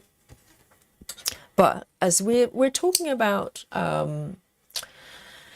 boomerang here, I just want to bring up a variation of it. So this only came up a couple of days ago when we're stitching the dimensions. Nikki demonstrate it. Okay, Nikki, and hopefully I can demonstrate it properly. Okay, and Nikki can scream at me if I do it right correctly. Okay, so it's, for me, in my mind, when Nikki came up, was kind of a variation of boomerang in terms of how it works in my head. Okay, we can give it a different name. Okay, Nikki said, Nikki start. Nikki start. And but I'm gonna just see if I can demonstrate this way. So for Nikki, it was an ending method. Maybe I should have shown this ending, but I'm gonna show you this right now while I remember. So I'm gonna just Nikki, can this be used as a starting method, I wonder? I suppose it's probably the same, right? So what Nikki does is kind of a variation of it. So let me see if I can do it as a starting method. So I'm leaving a little tail there, okay, end tail, coming up from the bottom left. Can you see that? And as I'm come down from the upper right, I'm going to leave a loop there. Okay, leave an open loop, just like you would with boomerang. And then, instead of coming up from bottom right, as you would for boomerang, what Nikki did was she came up from the center. So she's kind of combining a pin and boomerang. So instead of bottom right, where you can, you might have a little bit sticking out, right? What Nikki did was she came up from the center as if you were doing a pin. Pull it up. I think she came over this end. It probably doesn't matter. Okay. Can you see that? So this is a 10 stitch right here for you.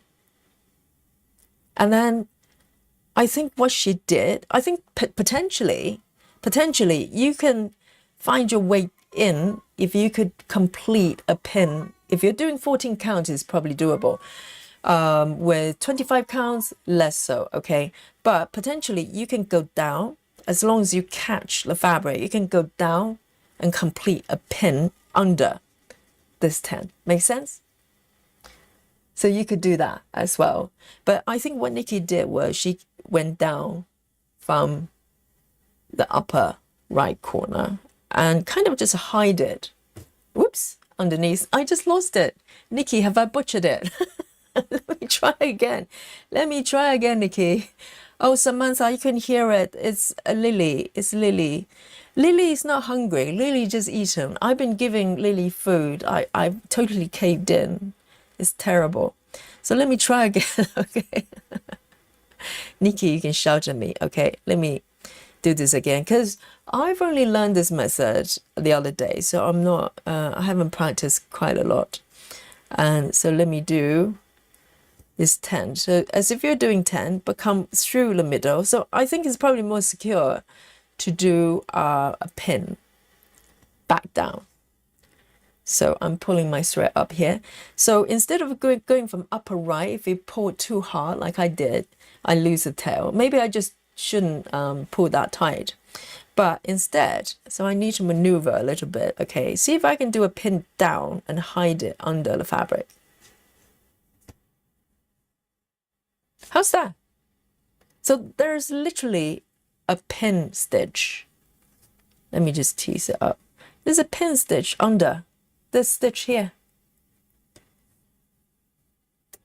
So that's Nikki's method, a variation from the boomerang. Boomerang, yes, you can see a little bit, but you know, ultimately you can't. And but with Nikki's method, if you do it well, it requires a little bit of practice, you can bury it literally under the 10 stitches. Very clever, Nikki. Seriously, you need to copyright this, okay? Otherwise, I'm going to steal it. And you can just keep going. It's quite secure. I think it's not secure if you don't do the double pin, the full pin.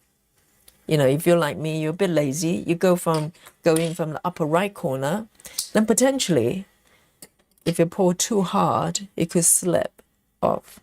But otherwise, you can keep going. And you can do full crosses, of course, no problem. Make sense? Okay. So that's it. That's the boomerang for you, and very simple. So this one, boomerang, we can apply it to both tent and crosses, which is quite handy.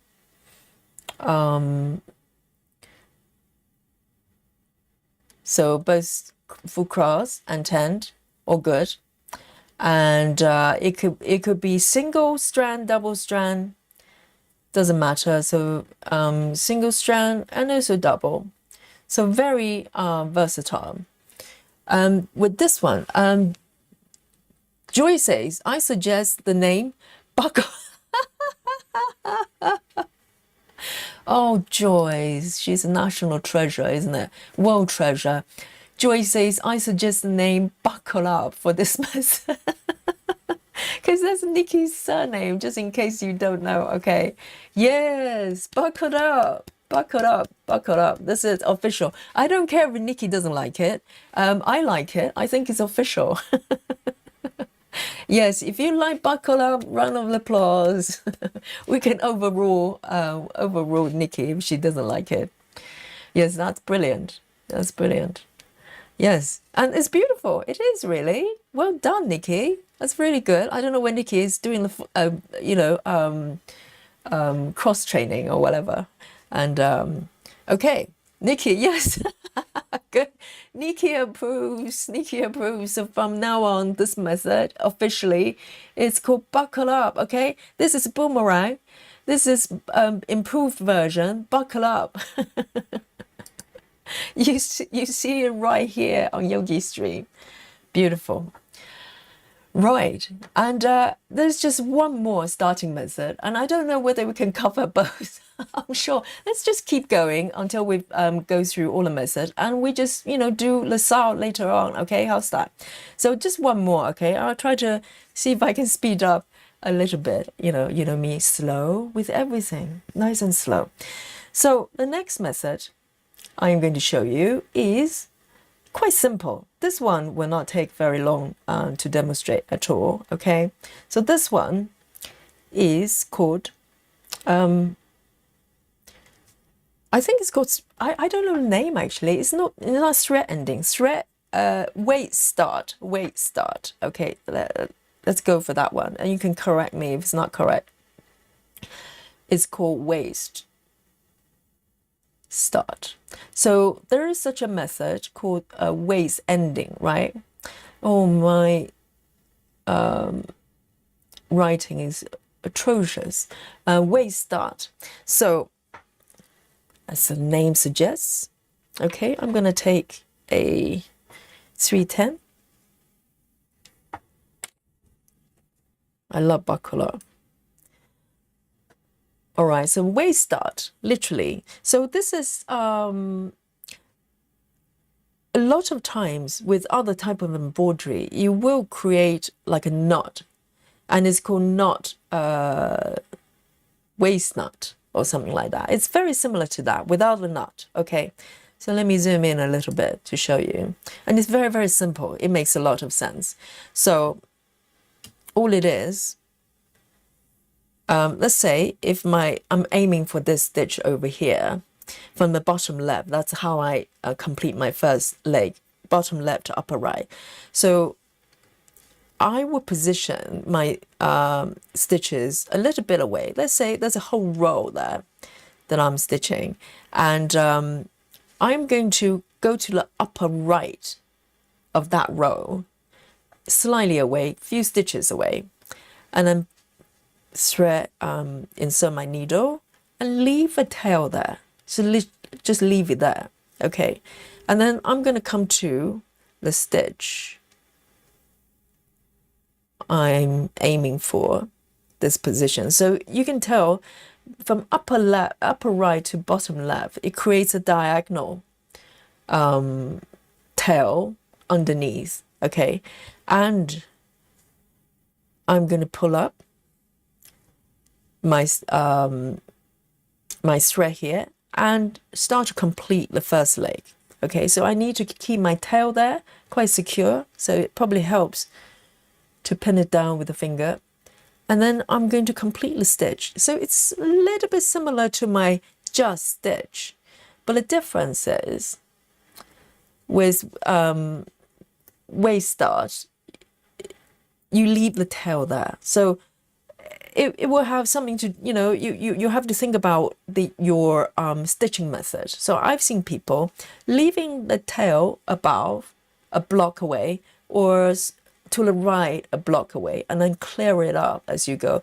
Like some of the guys doing royal rolls, they probably start and end very similar to this method.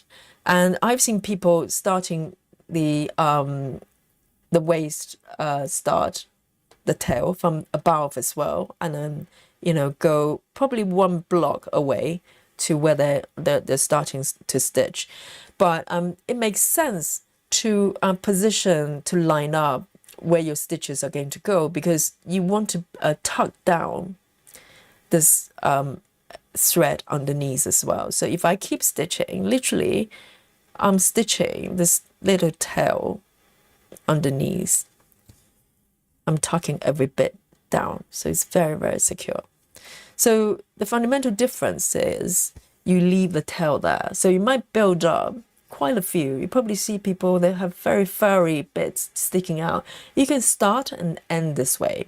So what it is you leave the tail there. So when you get a stitch, the remaining area, everything underneath is getting tucked down. And then when you get to very close to the ending here, then you can start to clear it off. So some people do it very, very orderly. They have whole bits sticking out like my little fringe, and keep going. So this is very, very simple. But the downside of this method is there are two things, okay? I would say this is a very simple start, but it does create more bulk underneath, because imagine if you have a lot of confetti, you're going to end up with a lot of threads just being stacked up under the fabric. So when you come to stitch certain locations, it might be a little bit tight. Depends on your the number of color changes that's happening, and also the stitch, the fabrics size fabric count as well, and it could get a little bit crowded. That's the downside. And also sometimes depends on if you don't end them in a very orderly manner and stitch in a certain order, these little bits could start to run into your stitches wherever you're going to go. So this is probably not a method I would recommend for cross country. For instance, cross country is a little bit less predictable in terms of where you're going to go and how far you're going. So you probably want to end in a different method. But if you're doing block by block, you could do this and just keep going and start and end the same way. Okay. So let me just come up here so I can show you later on how to end it. Any question with this one? Yes, Suzanne says, I was doing this with royal rolls. Yes, I think it's quite a popular method for people doing royal rolls. I've seen people, this one lady was, oh my God, that was epic. She's got like, she basically pull her thread, start and end from the top. So she's got a whole bit above her, her work. It's just fur, sort of whole roll of fur, kind of going one direction. And so, but there's quite a lot of build-up of threads underneath. So you can imagine, because normally you probably want to take it about 10 stitches away, so just for security and also to keep things in order as well. So that's it. So that's the downside. But in terms of, how safe it is, I say very, very safe. So waist start, I think the upside is, let me have a look. I think you can apply to full cross or tent, no problem. You can do it single stitch, double stitch, no problem. So it's very versatile. And also in terms of security, safety of the stitches, I would say, guys, what do you say? What do you think? I would say 10, right? It's fair because you cannot get more secure than this when you have 10 stitches pinned down with other stitches. So I think 10 is pretty safe to say. The only consideration is obviously, like I said, do you want a lot of build up underneath?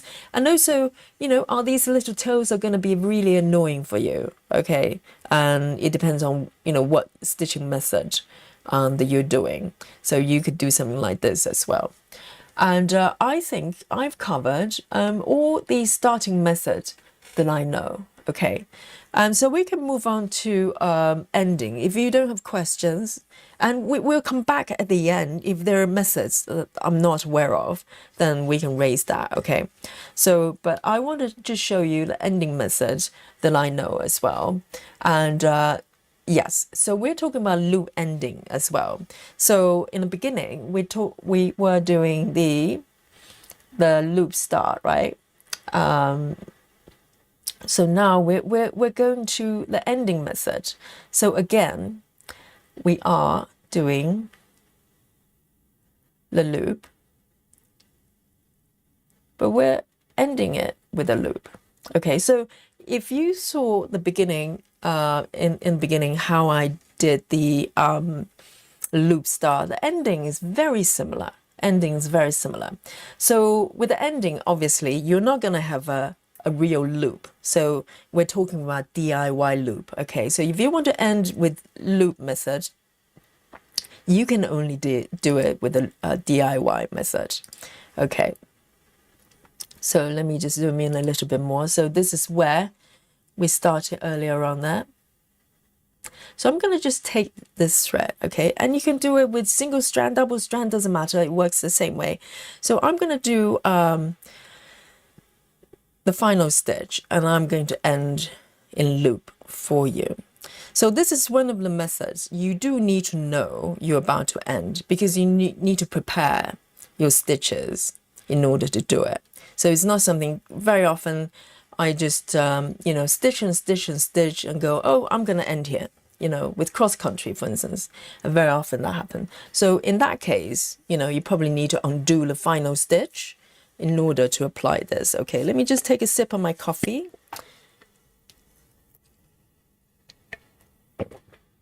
Right. Okay, so with loop method, essentially we're doing DIY loop. So let's say I'm about to stitch the final stitch here, and I come up with the bottom left. Okay, and what I'm going to do is to insert my needle back down. So you can do it the opposite corner, doesn't matter, you know, depending on how you complete your cross. So you come up with the first corner and then go down in the same corner. So we create this little loop there, DIY loop, okay? And then I'm going to go to the opposite corner in order to complete the first leg. And this could be done with, I presume 10 stitches as well, but we can talk about, you know, how practical that is in a bit. So in terms of what you do, you come up from the upper right, and again, we're going to thread through this loop here that we created. And just pull. And again, beware which direction you go. If you go the other way, you're going to end up with 4 strands, okay? You want to come back down to where your loop comes from. And then push the needle down. And, you know, with some luck, that little knot should get tucked down. And that's secure at this point. So, sorry, guys. So this is what you do if you do 10 stitches, okay? If you do double, the first leg you complete normally. Make sense? So we can do it again. So if this is a 10 stitch, then literally I've completed my loop, right? From bottom left to upper right, the first leg, that's my 10. And at this point, you can end your thread there, okay? But the question would be, we can talk about how secure it is, okay? And I have some question over that. But let's do a full cross, okay? So full cross ending, again, coming up from the bottom left. You complete the first leg normally, because the loop comes at the ending bit. So first leg normal, full cross, and then I'm going to come up for the bottom right. So I'm going to apply the loop to the opposite corner. So same thing. I'm going to push my needle down for the final leg, whichever it is. Okay, 10 will be left, and full cross will be the second leg. And I'm creating a little loop here. Let me push that over here. Can you see that? And then I'm going to come up to the upper left corner and thread my needle through. And with some luck, hopefully, when I push this loop back down, okay, the knot would disappear as well. So the question here would be, so in terms of method, no problem, right? But my question for this method would be how secure it is. For the ending, if I leave a tail and come up, maybe a couple of stitches away, let's say, then I've got an end tail there. Doesn't matter, it's tent or cross, same.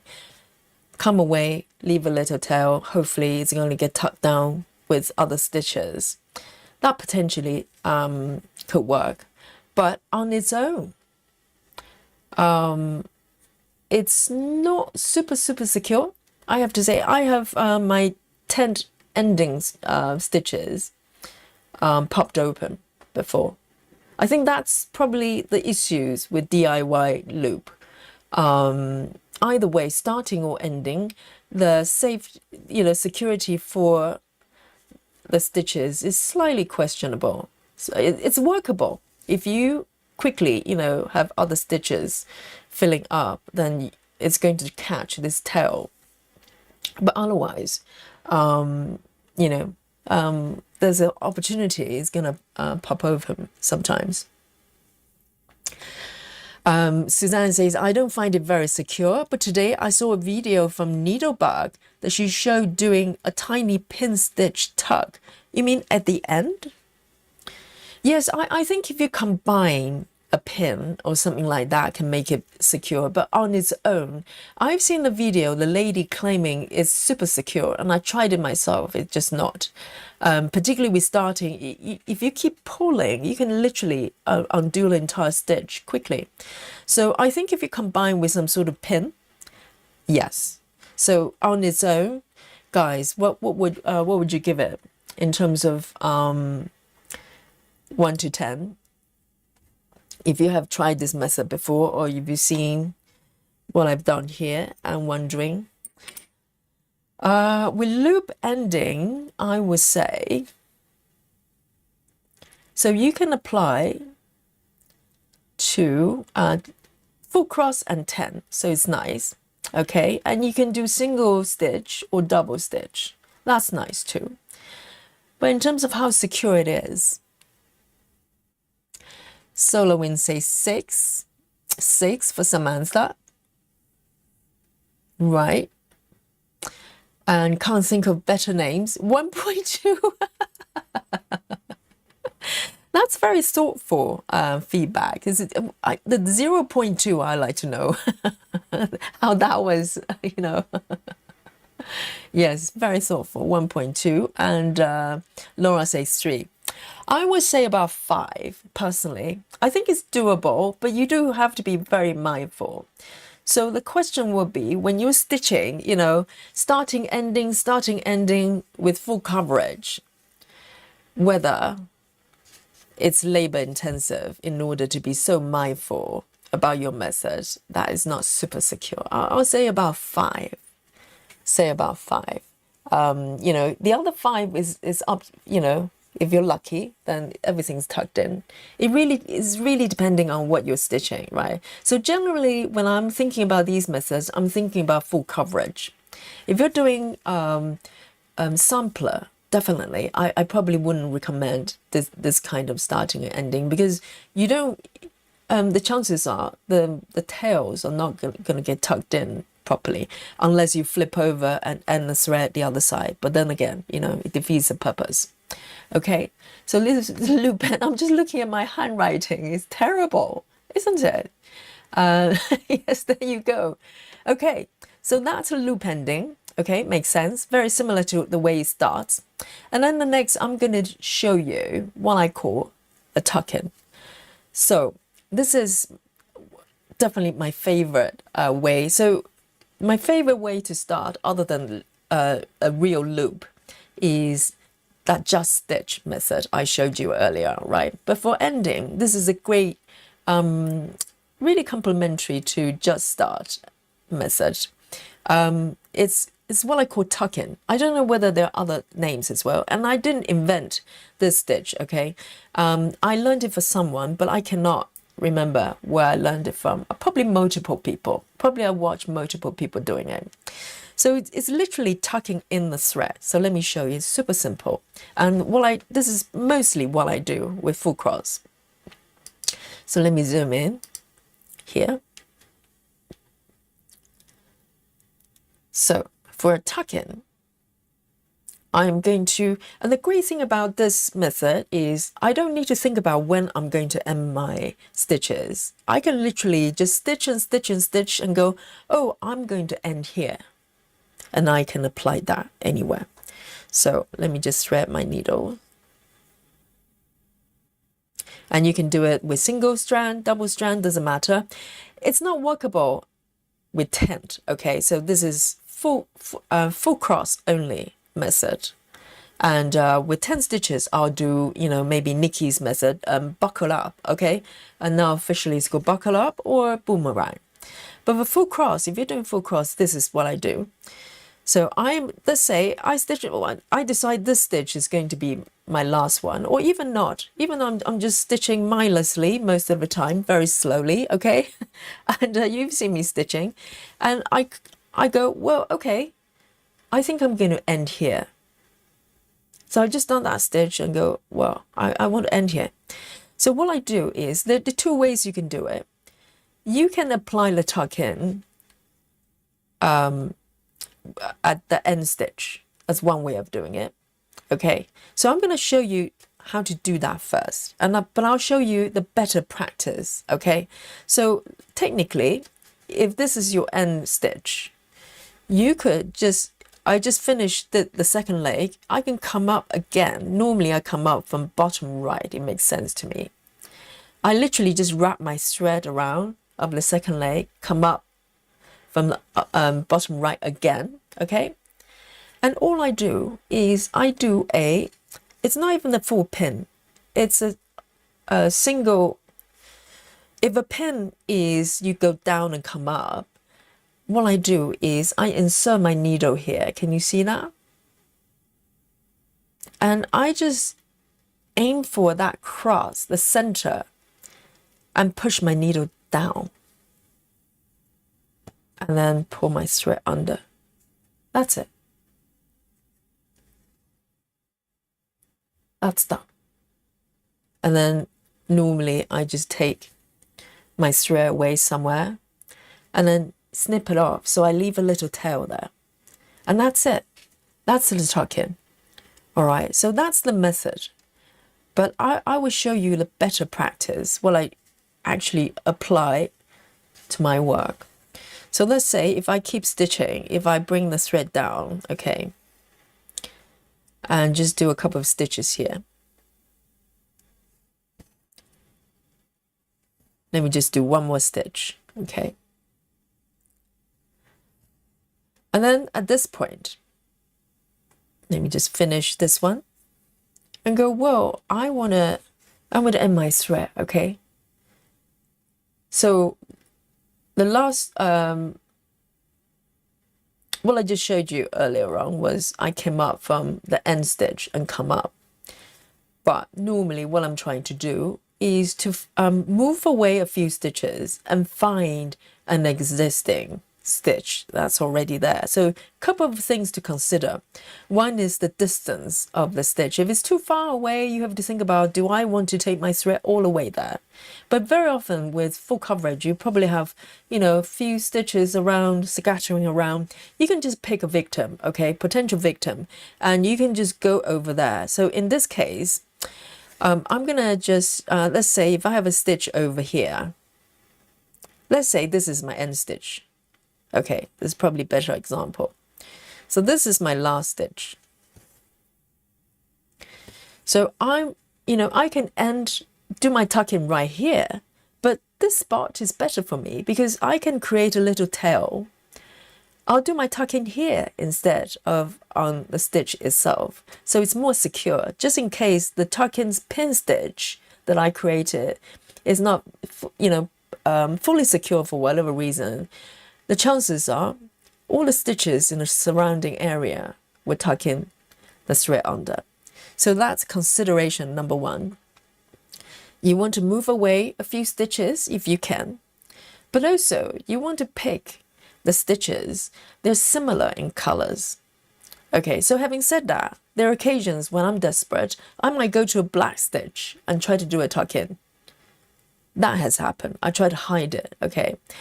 But if you can pick the stitches, they're similar in color. So in this case, my end stitch is here, but I've got stitches over there. I can just pick any of the stitches, doesn't matter which one. I come up from the bottom right and just apply the tuck-in through the center and push it down. And that, literally just give it a tuck. You might be able to see a little bit because I'm clumsy, but if you're really clever, you might be able to hide it. Sometimes, I manage. But if the colors are very similar, you cannot tell. And then you just come away, a couple of stitches wherever, and then snip it off. And this is what I do. This is a method, literally, what I do for pretty much all my full cross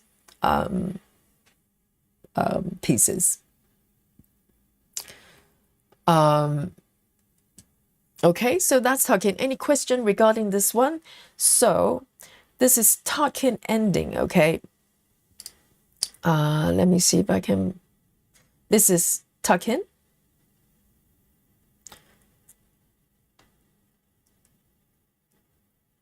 Whoops. So I don't know whether there are different names, but I just, this is what I call it, tuck in. And you can do it only for full cross. Okay, so this method only works for full cross. And it doesn't matter single stitch or double stitch, doesn't matter. You can do either. And what number, how would you rate it in terms of how secure it is? So the downside, obviously, you can't apply it to 10 stitches. And also, you do need to move away a little bit, because if you rely on the stitch on its own, it's not super secure. But personally, having used it so much, so let's say it's 9, okay? That's very, very fair. Personally, have I got the stitches popped out before? Yes.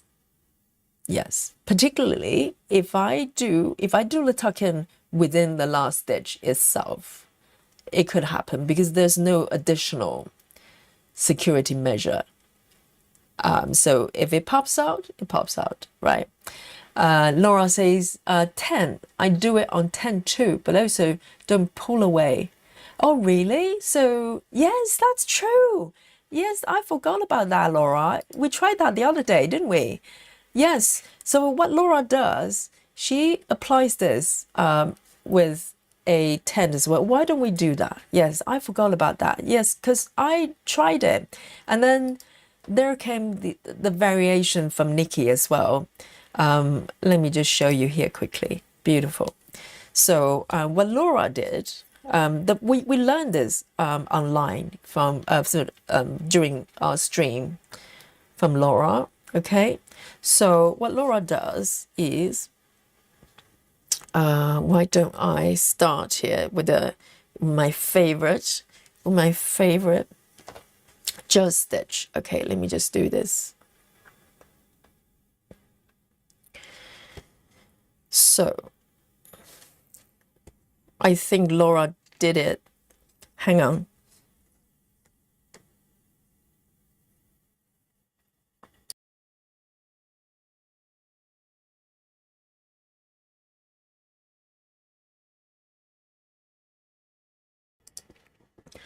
Let me have a sip of my coffee here.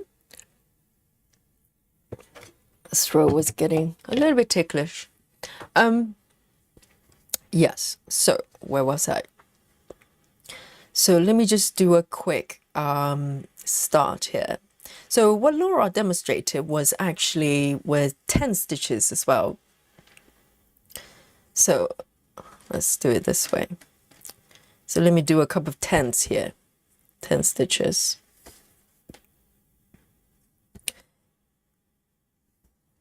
And okay, so what Laura does as well, let me see if I can recall. So with Boomerang, if you remember that I just demonstrated, in order to end, I come up from the bottom right, okay?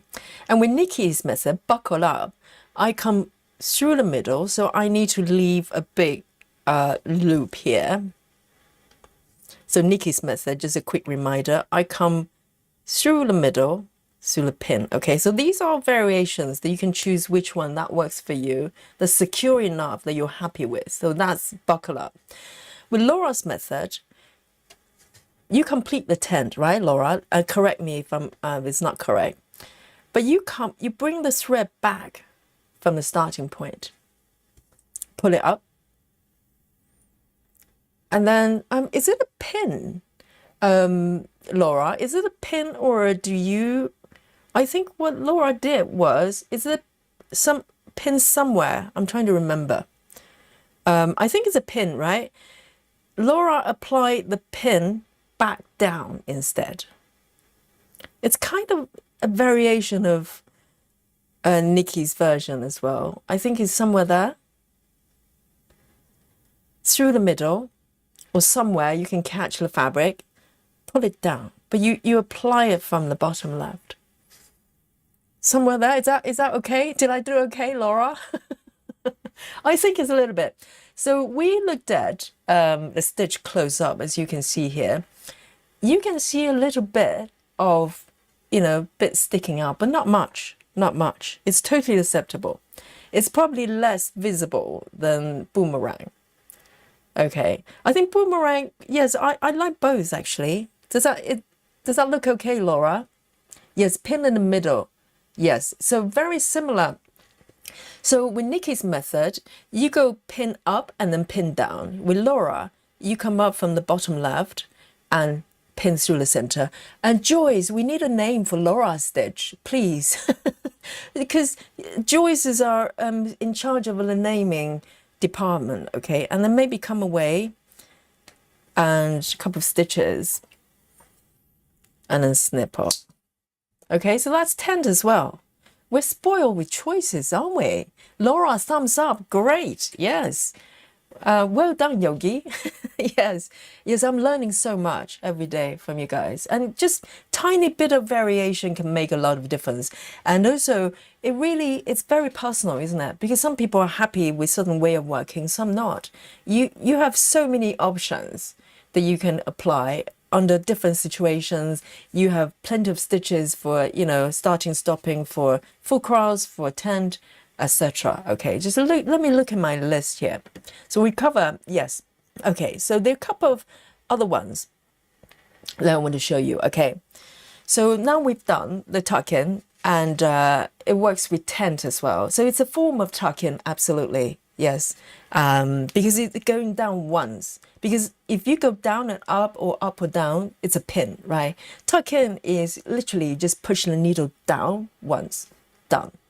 You can do that, with full cross. You can do that with tent now with following Laura's instruction there. Okay, so now I'm going to show you the next one. We're going to go back to our pin stitches. Okay, so earlier on you saw me doing pin. You can do diagonal pin, okay? A center pin, as in just come up through the center, back down, maybe for some stitches a couple of times, and that's your pin.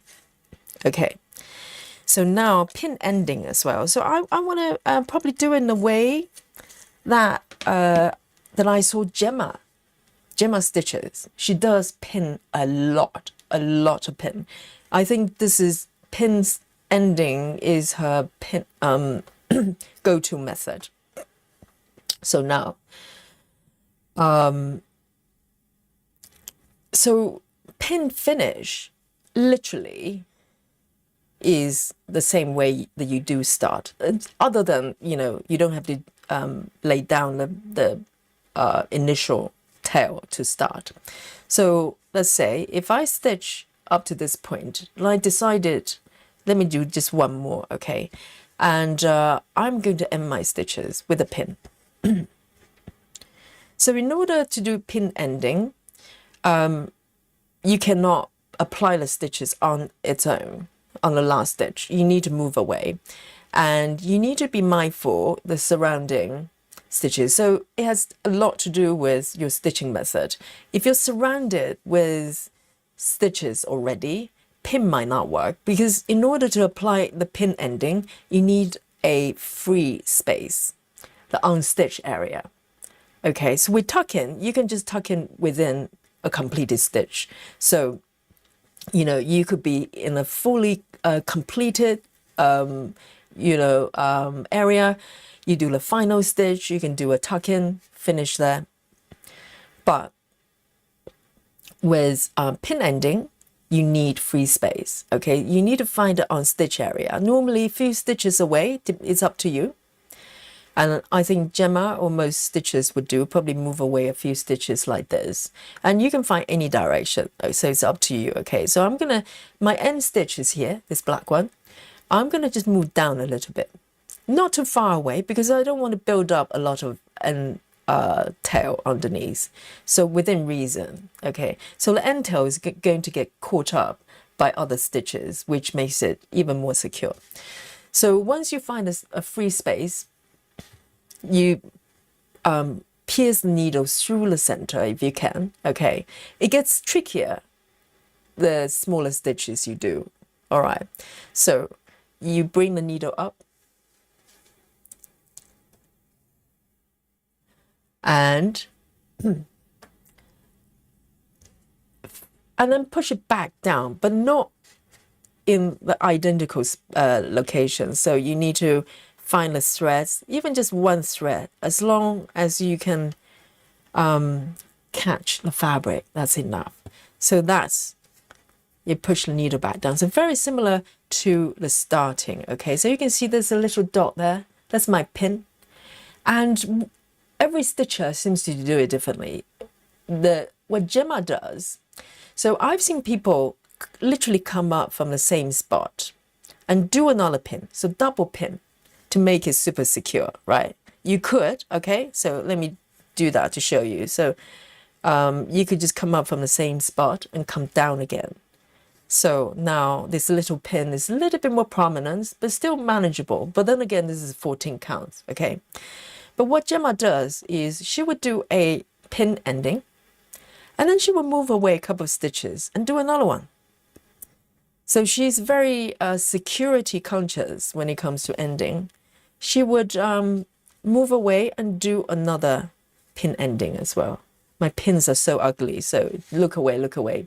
So this is what happens when I do it, okay? So it gets botched and it gets really ugly.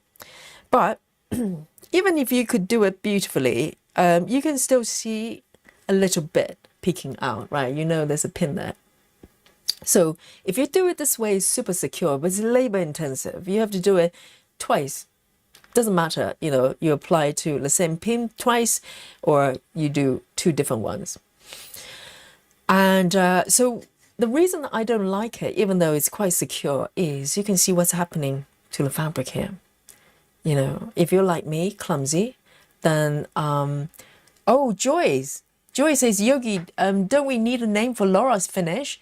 Tuck in especially to secure the 10. What?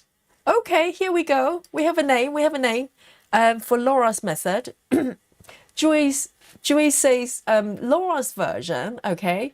Laura's version, a tuck in, especially to secure that tent peg. Round of applause. Oh, Joyce. Yes, it's like, you know, it's like a treasure trove. That little brain, not little brain, big brain of Joyce's, it just never stops, never stops. Yes, now we have a tent peg because it's a tent specific, right? So with the cross is tuck in, okay? And with Laura's version, it's tent specific. And it's a tent peg. And it's very secure, very secure. Laura, do you like it? If so, thumbs up. Give me some dolly. Give me some dolly. Yes. All right. Yes. And so double pin. So pin stitches. Very good. Very good. And so the only downside for me is probably the cosmetic. I don't like the look of pin. That's my problem. Even though it's kind of, you know, quite easy to do relatively. So it's the look. And also, for me anyway, okay, the way I pin stitch, when it gets down to, or gets up to about 22 counts, I do find the fabric start to distort. Depending on how many pins you do. If you do double pin, it's going to be everywhere. If you look at Gemma's fabric, you can see little pimples everywhere, but she's stitching 14 counts like this. Okay, so, and she doesn't mind it. For me, visually, it bothers me. I don't like it. I don't like the pimples. Yes, Dolly approves. Dolly approves. And also with 25 count and upwards, literally it's harder to do. And also the fabrics, the threads, you can see the threads start to get bulky and distorted. And I don't like it. So it's a very personal thing. But the option is that you could do a pin like this. It's relatively easy. Okay. So I am going to just bring this back here because I am going to show you. So we've done the pin, right? There's another I'm bringing this dark black needle here because I want you to be able to see. Okay, so there's another method that you can do from the front. I have no name for it. Maybe some of you have names, okay? But it's kind of brought to my attention. I have seen this done before. It's not my favorite personally because I find it very clumsy, and also maybe the thread's going to show through. But give me a sec here.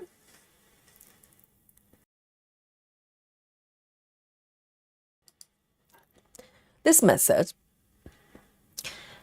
is basically once you finish, you're about to end, you take the thread from, personally, I'll do it from bottom right corner, okay?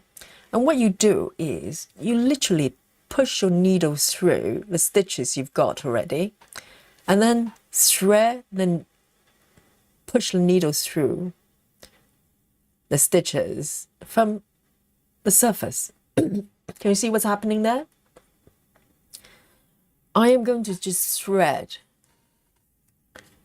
my end thread from the surface under the full crosses. So I presume it probably doesn't work that well for 10 stitches. And you can push through, if you have more stitches, you can probably push, you know, I've seen people pushing through probably 3 or 4. And that's your ending. So I deliberately chose the black thread so you can see what's happening underneath. And I can try it with the black thread. See if you can notice it, right? It's a it will make the stitches fuller. So it really depends. You can tell me if it's noticeable. You can do it horizontally as well. So I'm going to try that. Okay, I'm going to pull this black thread from the top, and I'll try to thread the needle through. So you can imagine logistically, if you're stitching 25 counts, this is not really a practical way of doing it. But I think I've seen this done for 14 counts. And it's quite labor intensive as well. You could catch the fabric as well, which I kind of don't want to. So I've thread that through, right? And then I'm going to pull it across and then bring it back down. And you told me if you can notice the difference between these stitches versus the other black ones.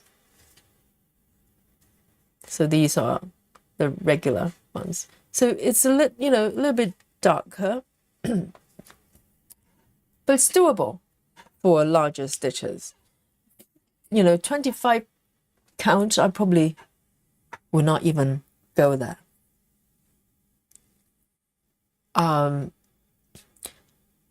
Serena says, tuck in on 25 is not easy on DMC fabric. Really? But that's all I do, Serena. 25 count, I do it on 28 count as well. And yes, it probably requires a little bit of practice to find that middle bit. But all you need to push the needle down, so so you're not going to struggle. But I do it on all fabric count actually. Okay, so this is one way of doing it as well. You can literally thread through. I have no names for it, so maybe someone, maybe Joyce can spontaneously provide a new name for this method. Maybe it's a sort of existing method. I've seen people doing this. You can thread through. I don't really like it because it's fiddly. Okay, and of course, Joyce earlier on mentioned this stitch I'm going to show you.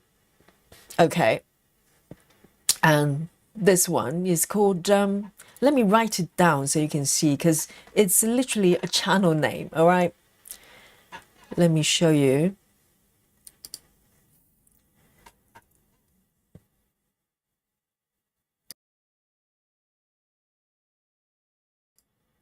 So this method is called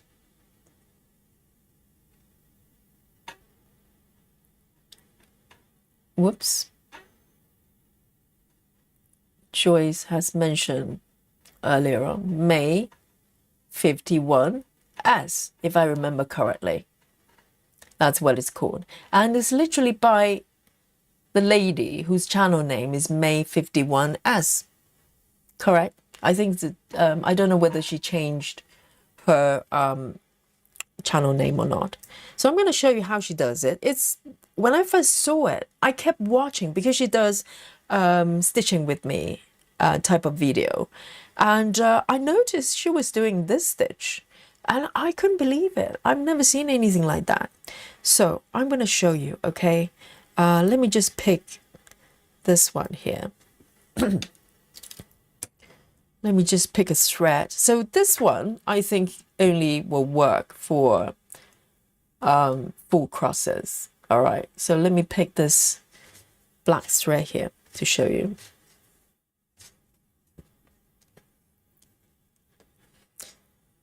So May 51, she's the only person that I know have stitched end threads this way. So watch this. So let me just come away a little bit so you can, doesn't get jammed. Let me do one more stitch here. And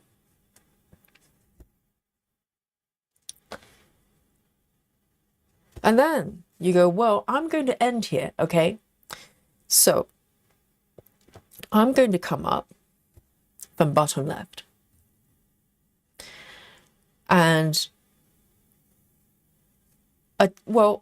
and insert my needle to the upper right as if I'm going to complete the first leg. So this is one of those ending methods. You do need to know you're about to end, okay? You can't do the final stitch and try to apply it. It doesn't work. So knowing this is going to be my final stitch, I put my my needle down to the upper right as if I'm going to complete my first leg. And then I'm coming up from bottom right, a little bit like Boomerang, okay? Little bit my Boomerang, like Boomerang, but not the same. So there's a little big hoop loop over here. I'm coming up from bottom right, pull up without pulling all the way, and then thread my needle through. Joyce, you let me know if I've done it correctly. This is how I remember. And pull it through. So Boomerang, if you're doing Boomerang, you're going to push the needle back down here, okay? And that's mostly working for 10 stitches. But what May 51 as did was she literally just complete her second leg like this. Can you see what's happening? So the first leg, the second leg normally goes on top. But when she's ending like this, she tucked the second leg under the first leg and then just finish. And to be honest, as far as I know, maybe let me know if you've seen Shina doing differently. Literally, she would just come away a couple of stitches and that's it. That's the end of it. Can you see what's happening there? So let me do it again with a red thread. Maybe it will be more noticeable what's happening here. So let me pull this one. I couldn't believe it when I saw it because I thought, well, is that secure? Surely that's not secure. And she's doing, you know, full coverage and everything. So let me complete this one, pretending that I'm doing full stitches, okay? Full cross. Let me do it one more. And then I go, well, I want to end my stitches. Kristen says, I do this in reverse, so it looks exactly like the other stitches. I see. Okay. Kristen says, basically she does in the way that they stack the right same order. But Kristen, is it secure for you? Okay, so let me do it in a May 51 method first, and I'll try with Kristen's. Okay, so literally just changing the method, changing the order. It's doing my head in already because I always do my crosses a certain way. So let's have a look. So here, so let's say if I'm about to do my final stitch, okay? So with red, hopefully you can see it more clearly. I do my first leg, but not pulling all the way down. I'm having this loop here. Come up bottom right as I'm trying to complete the second leg. But the second leg, I thread it under the first leg, tuck it under. So you can see the first leg is literally tucking the second leg there. And I think the lady literally just go down like this.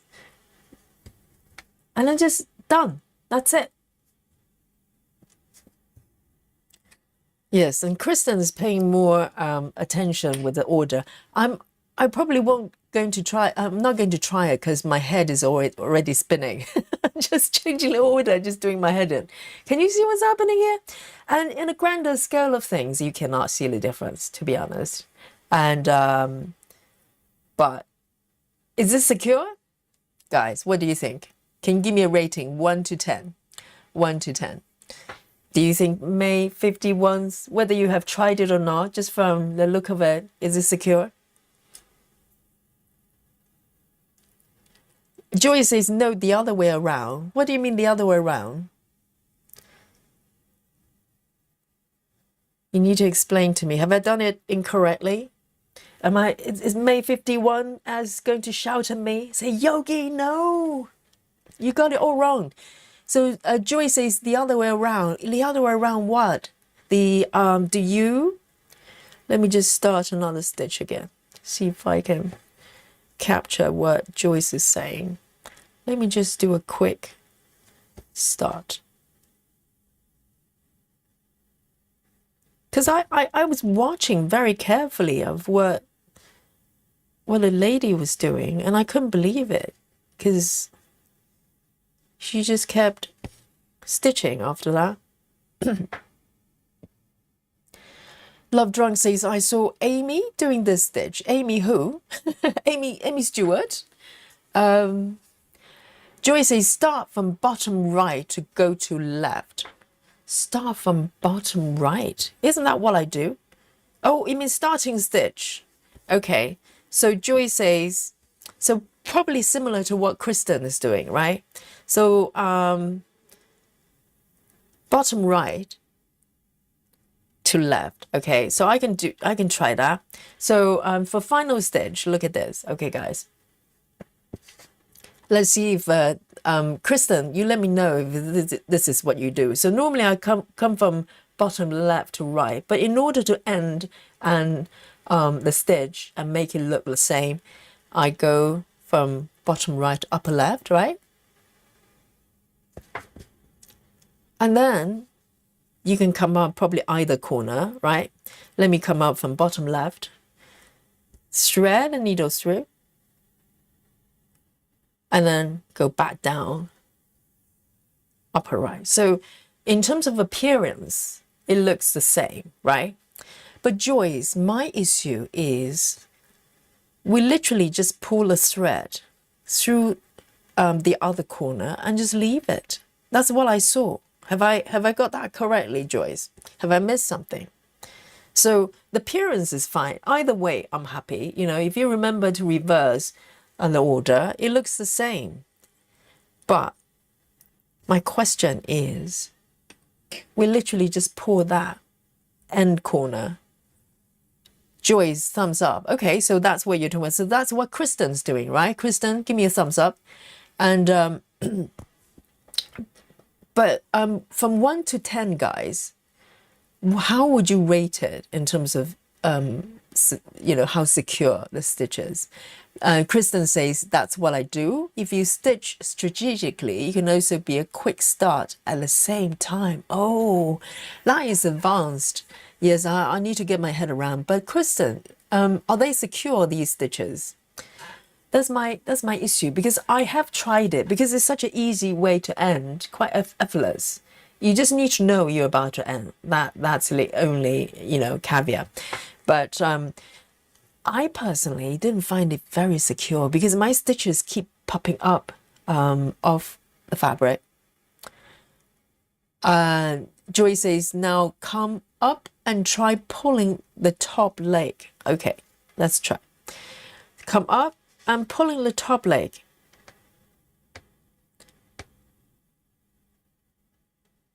Okay, it's not too bad. Oh, that's true. I'm surprised. Okay, so now I'm tucking the top leg. Okay, It's not bad actually, Joyce. Is that because I'm doing the reverse way? Does it make a difference? Because it doesn't come off actually. A little bit, it loosens, but it doesn't come all the way off. I wonder why that is, because literally we're just, oh, because the top leg was done first.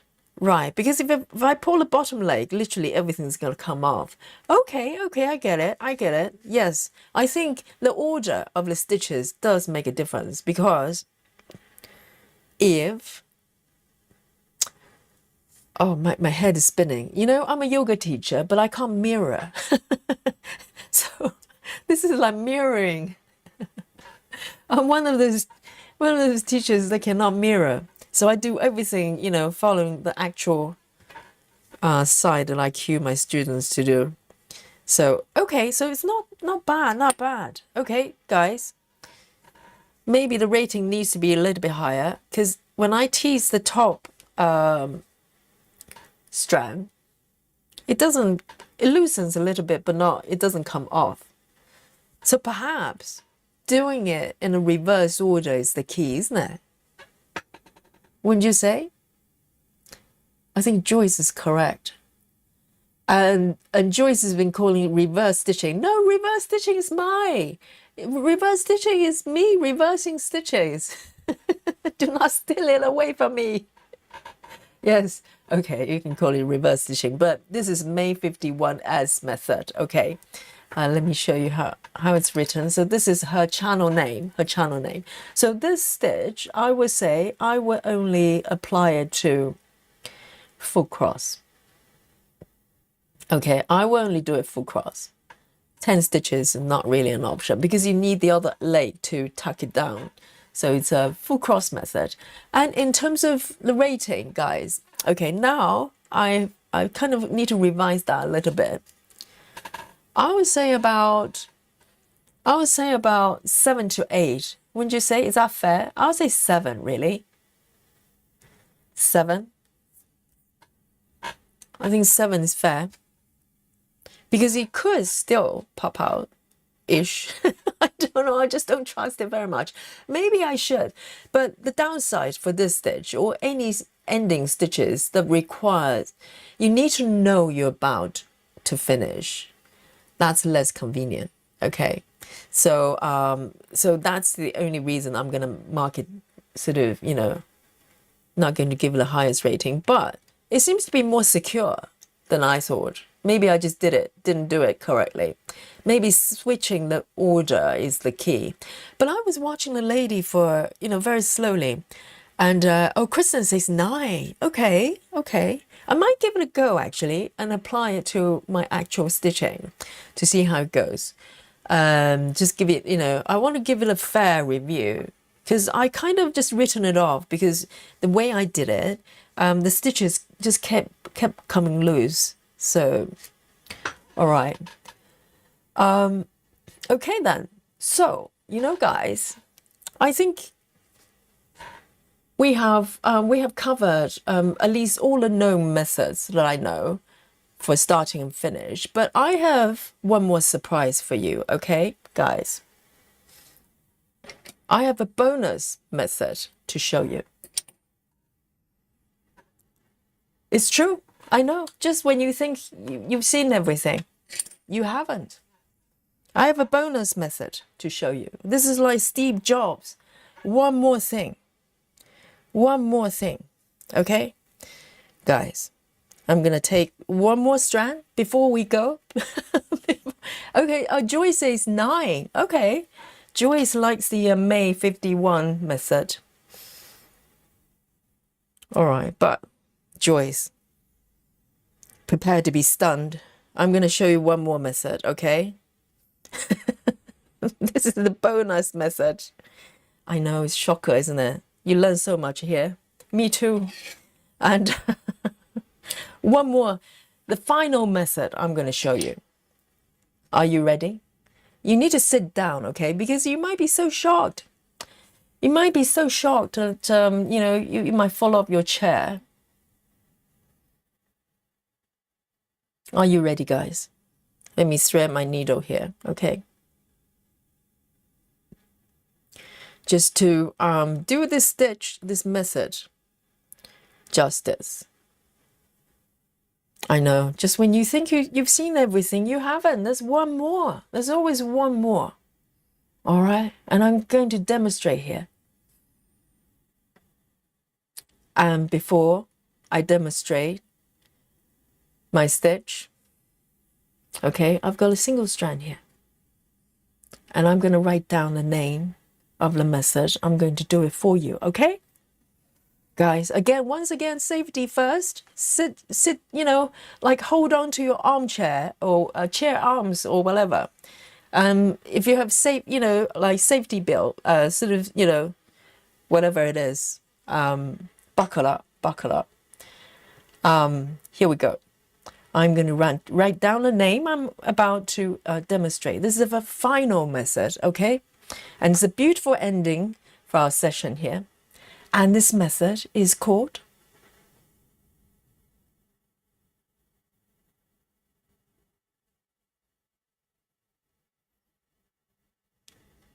there. Dun, dun, dun. Yes, indeed.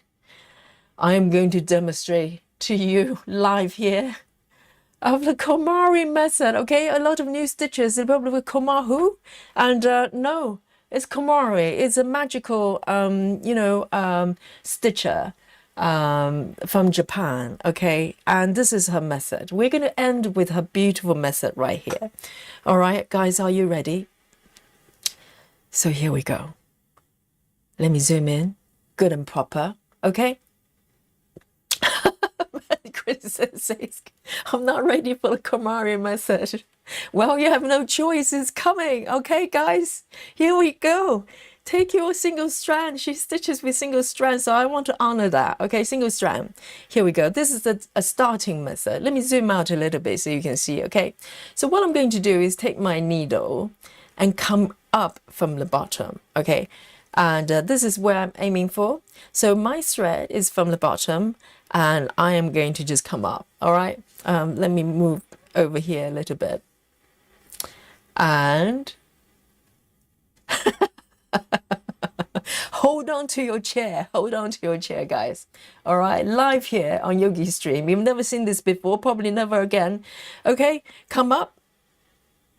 And it maybe looks like I'm just stitching, okay? So at the bottom, what's happening here, I wish I had a camera at the bottom.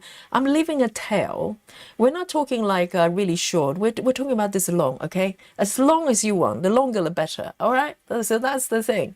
And then I'm going to come down and maybe keep that tail tucked in a little bit with the other hand, okay? Do the first leg, complete it, okay, 50%. And then we're going to come up. Guys, are you ready? Are you ready? Are you ready?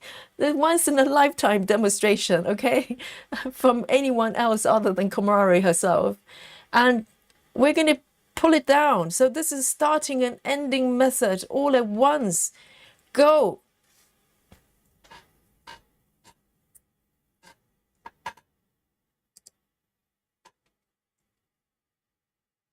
Guys, how was that for you?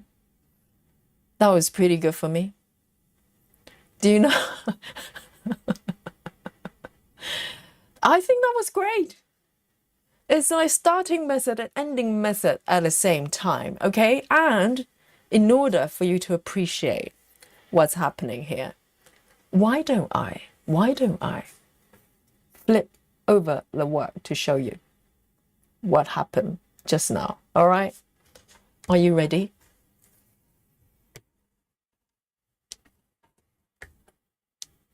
That's it. That's my starting bit and ending bit, and that's it. And you might go, Yogi, what's next? What happens next? Nothing. That's it. Maybe I cut a little bit like that. Sometimes maybe she doesn't even do that. That's it.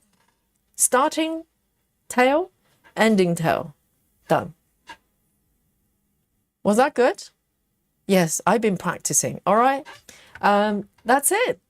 So beautiful ending with the Komari method. Any questions? I probably not. Probably not. And speechless. Yes, it's not silence with Oh yes, I need a whole pencil. I forgot about that. Yes. I think a pen would do. A pen would do. Let me find a pencil. Let me find a pencil. Yes, it was a must. Okay. For Komari, and I'm not going to do another stitch, but this is how Komari would do it. All right. Yes, you need to hold a pencil for no particular purposes. Even if you're doing digital patterns, you just hold a pencil, because it looks good, and start stitching like this. All right. And you can do it one more time. Why don't I demonstrate one more time? Yes. And I need to hold my pencil. You need to hold on my pencil with my dear life until it becomes part of my body and I lose my thread because I'm not Komari. Never mind. So this is how you do it. You need to hold a pencil, okay? It's a necessity. There you go. If you're doing Komari impression, that's how you do it. So there, guys. I think I've run through all the methods that I know in my lifetime. And this is what we've got here, okay? So hopefully that helps. And, starting and ending method is evolution I learned, because every time I think I know everything, someone somewhere comes up with something. And that's really remarkable, as we learn here. And even minor variation makes a lot of difference. And you can pick and choose what works for you. And we're all different, and depends on the project as well. So it's great to have all these tools in your repertoire, right? So you can play around. And just, keep the mind open and just keep trying. And, up to this point, I was pretty much written off the May 51 method. But now I've learned, that I maybe didn't do it correctly, and now I can. So maybe I'll give it another go. So guys, now is 8:30, okay, UK time. And of course, we have our Amy Sao. We're going to get together. I'll probably give it about 40 minutes. How's that? Yes, we're going to start the Sao a little bit later, but we're going to be here, okay? So I can set up my project for the next session. So why don't I sign out here? And I'll see you in about 40 minutes. How's that? And I'll set up the stream and just check on the channel page. And I'll see you later. And I can properly say hello to you. Okay, I'll see you later. Bye, guys. I hope you enjoyed it. And see you in a bit. Bye-bye.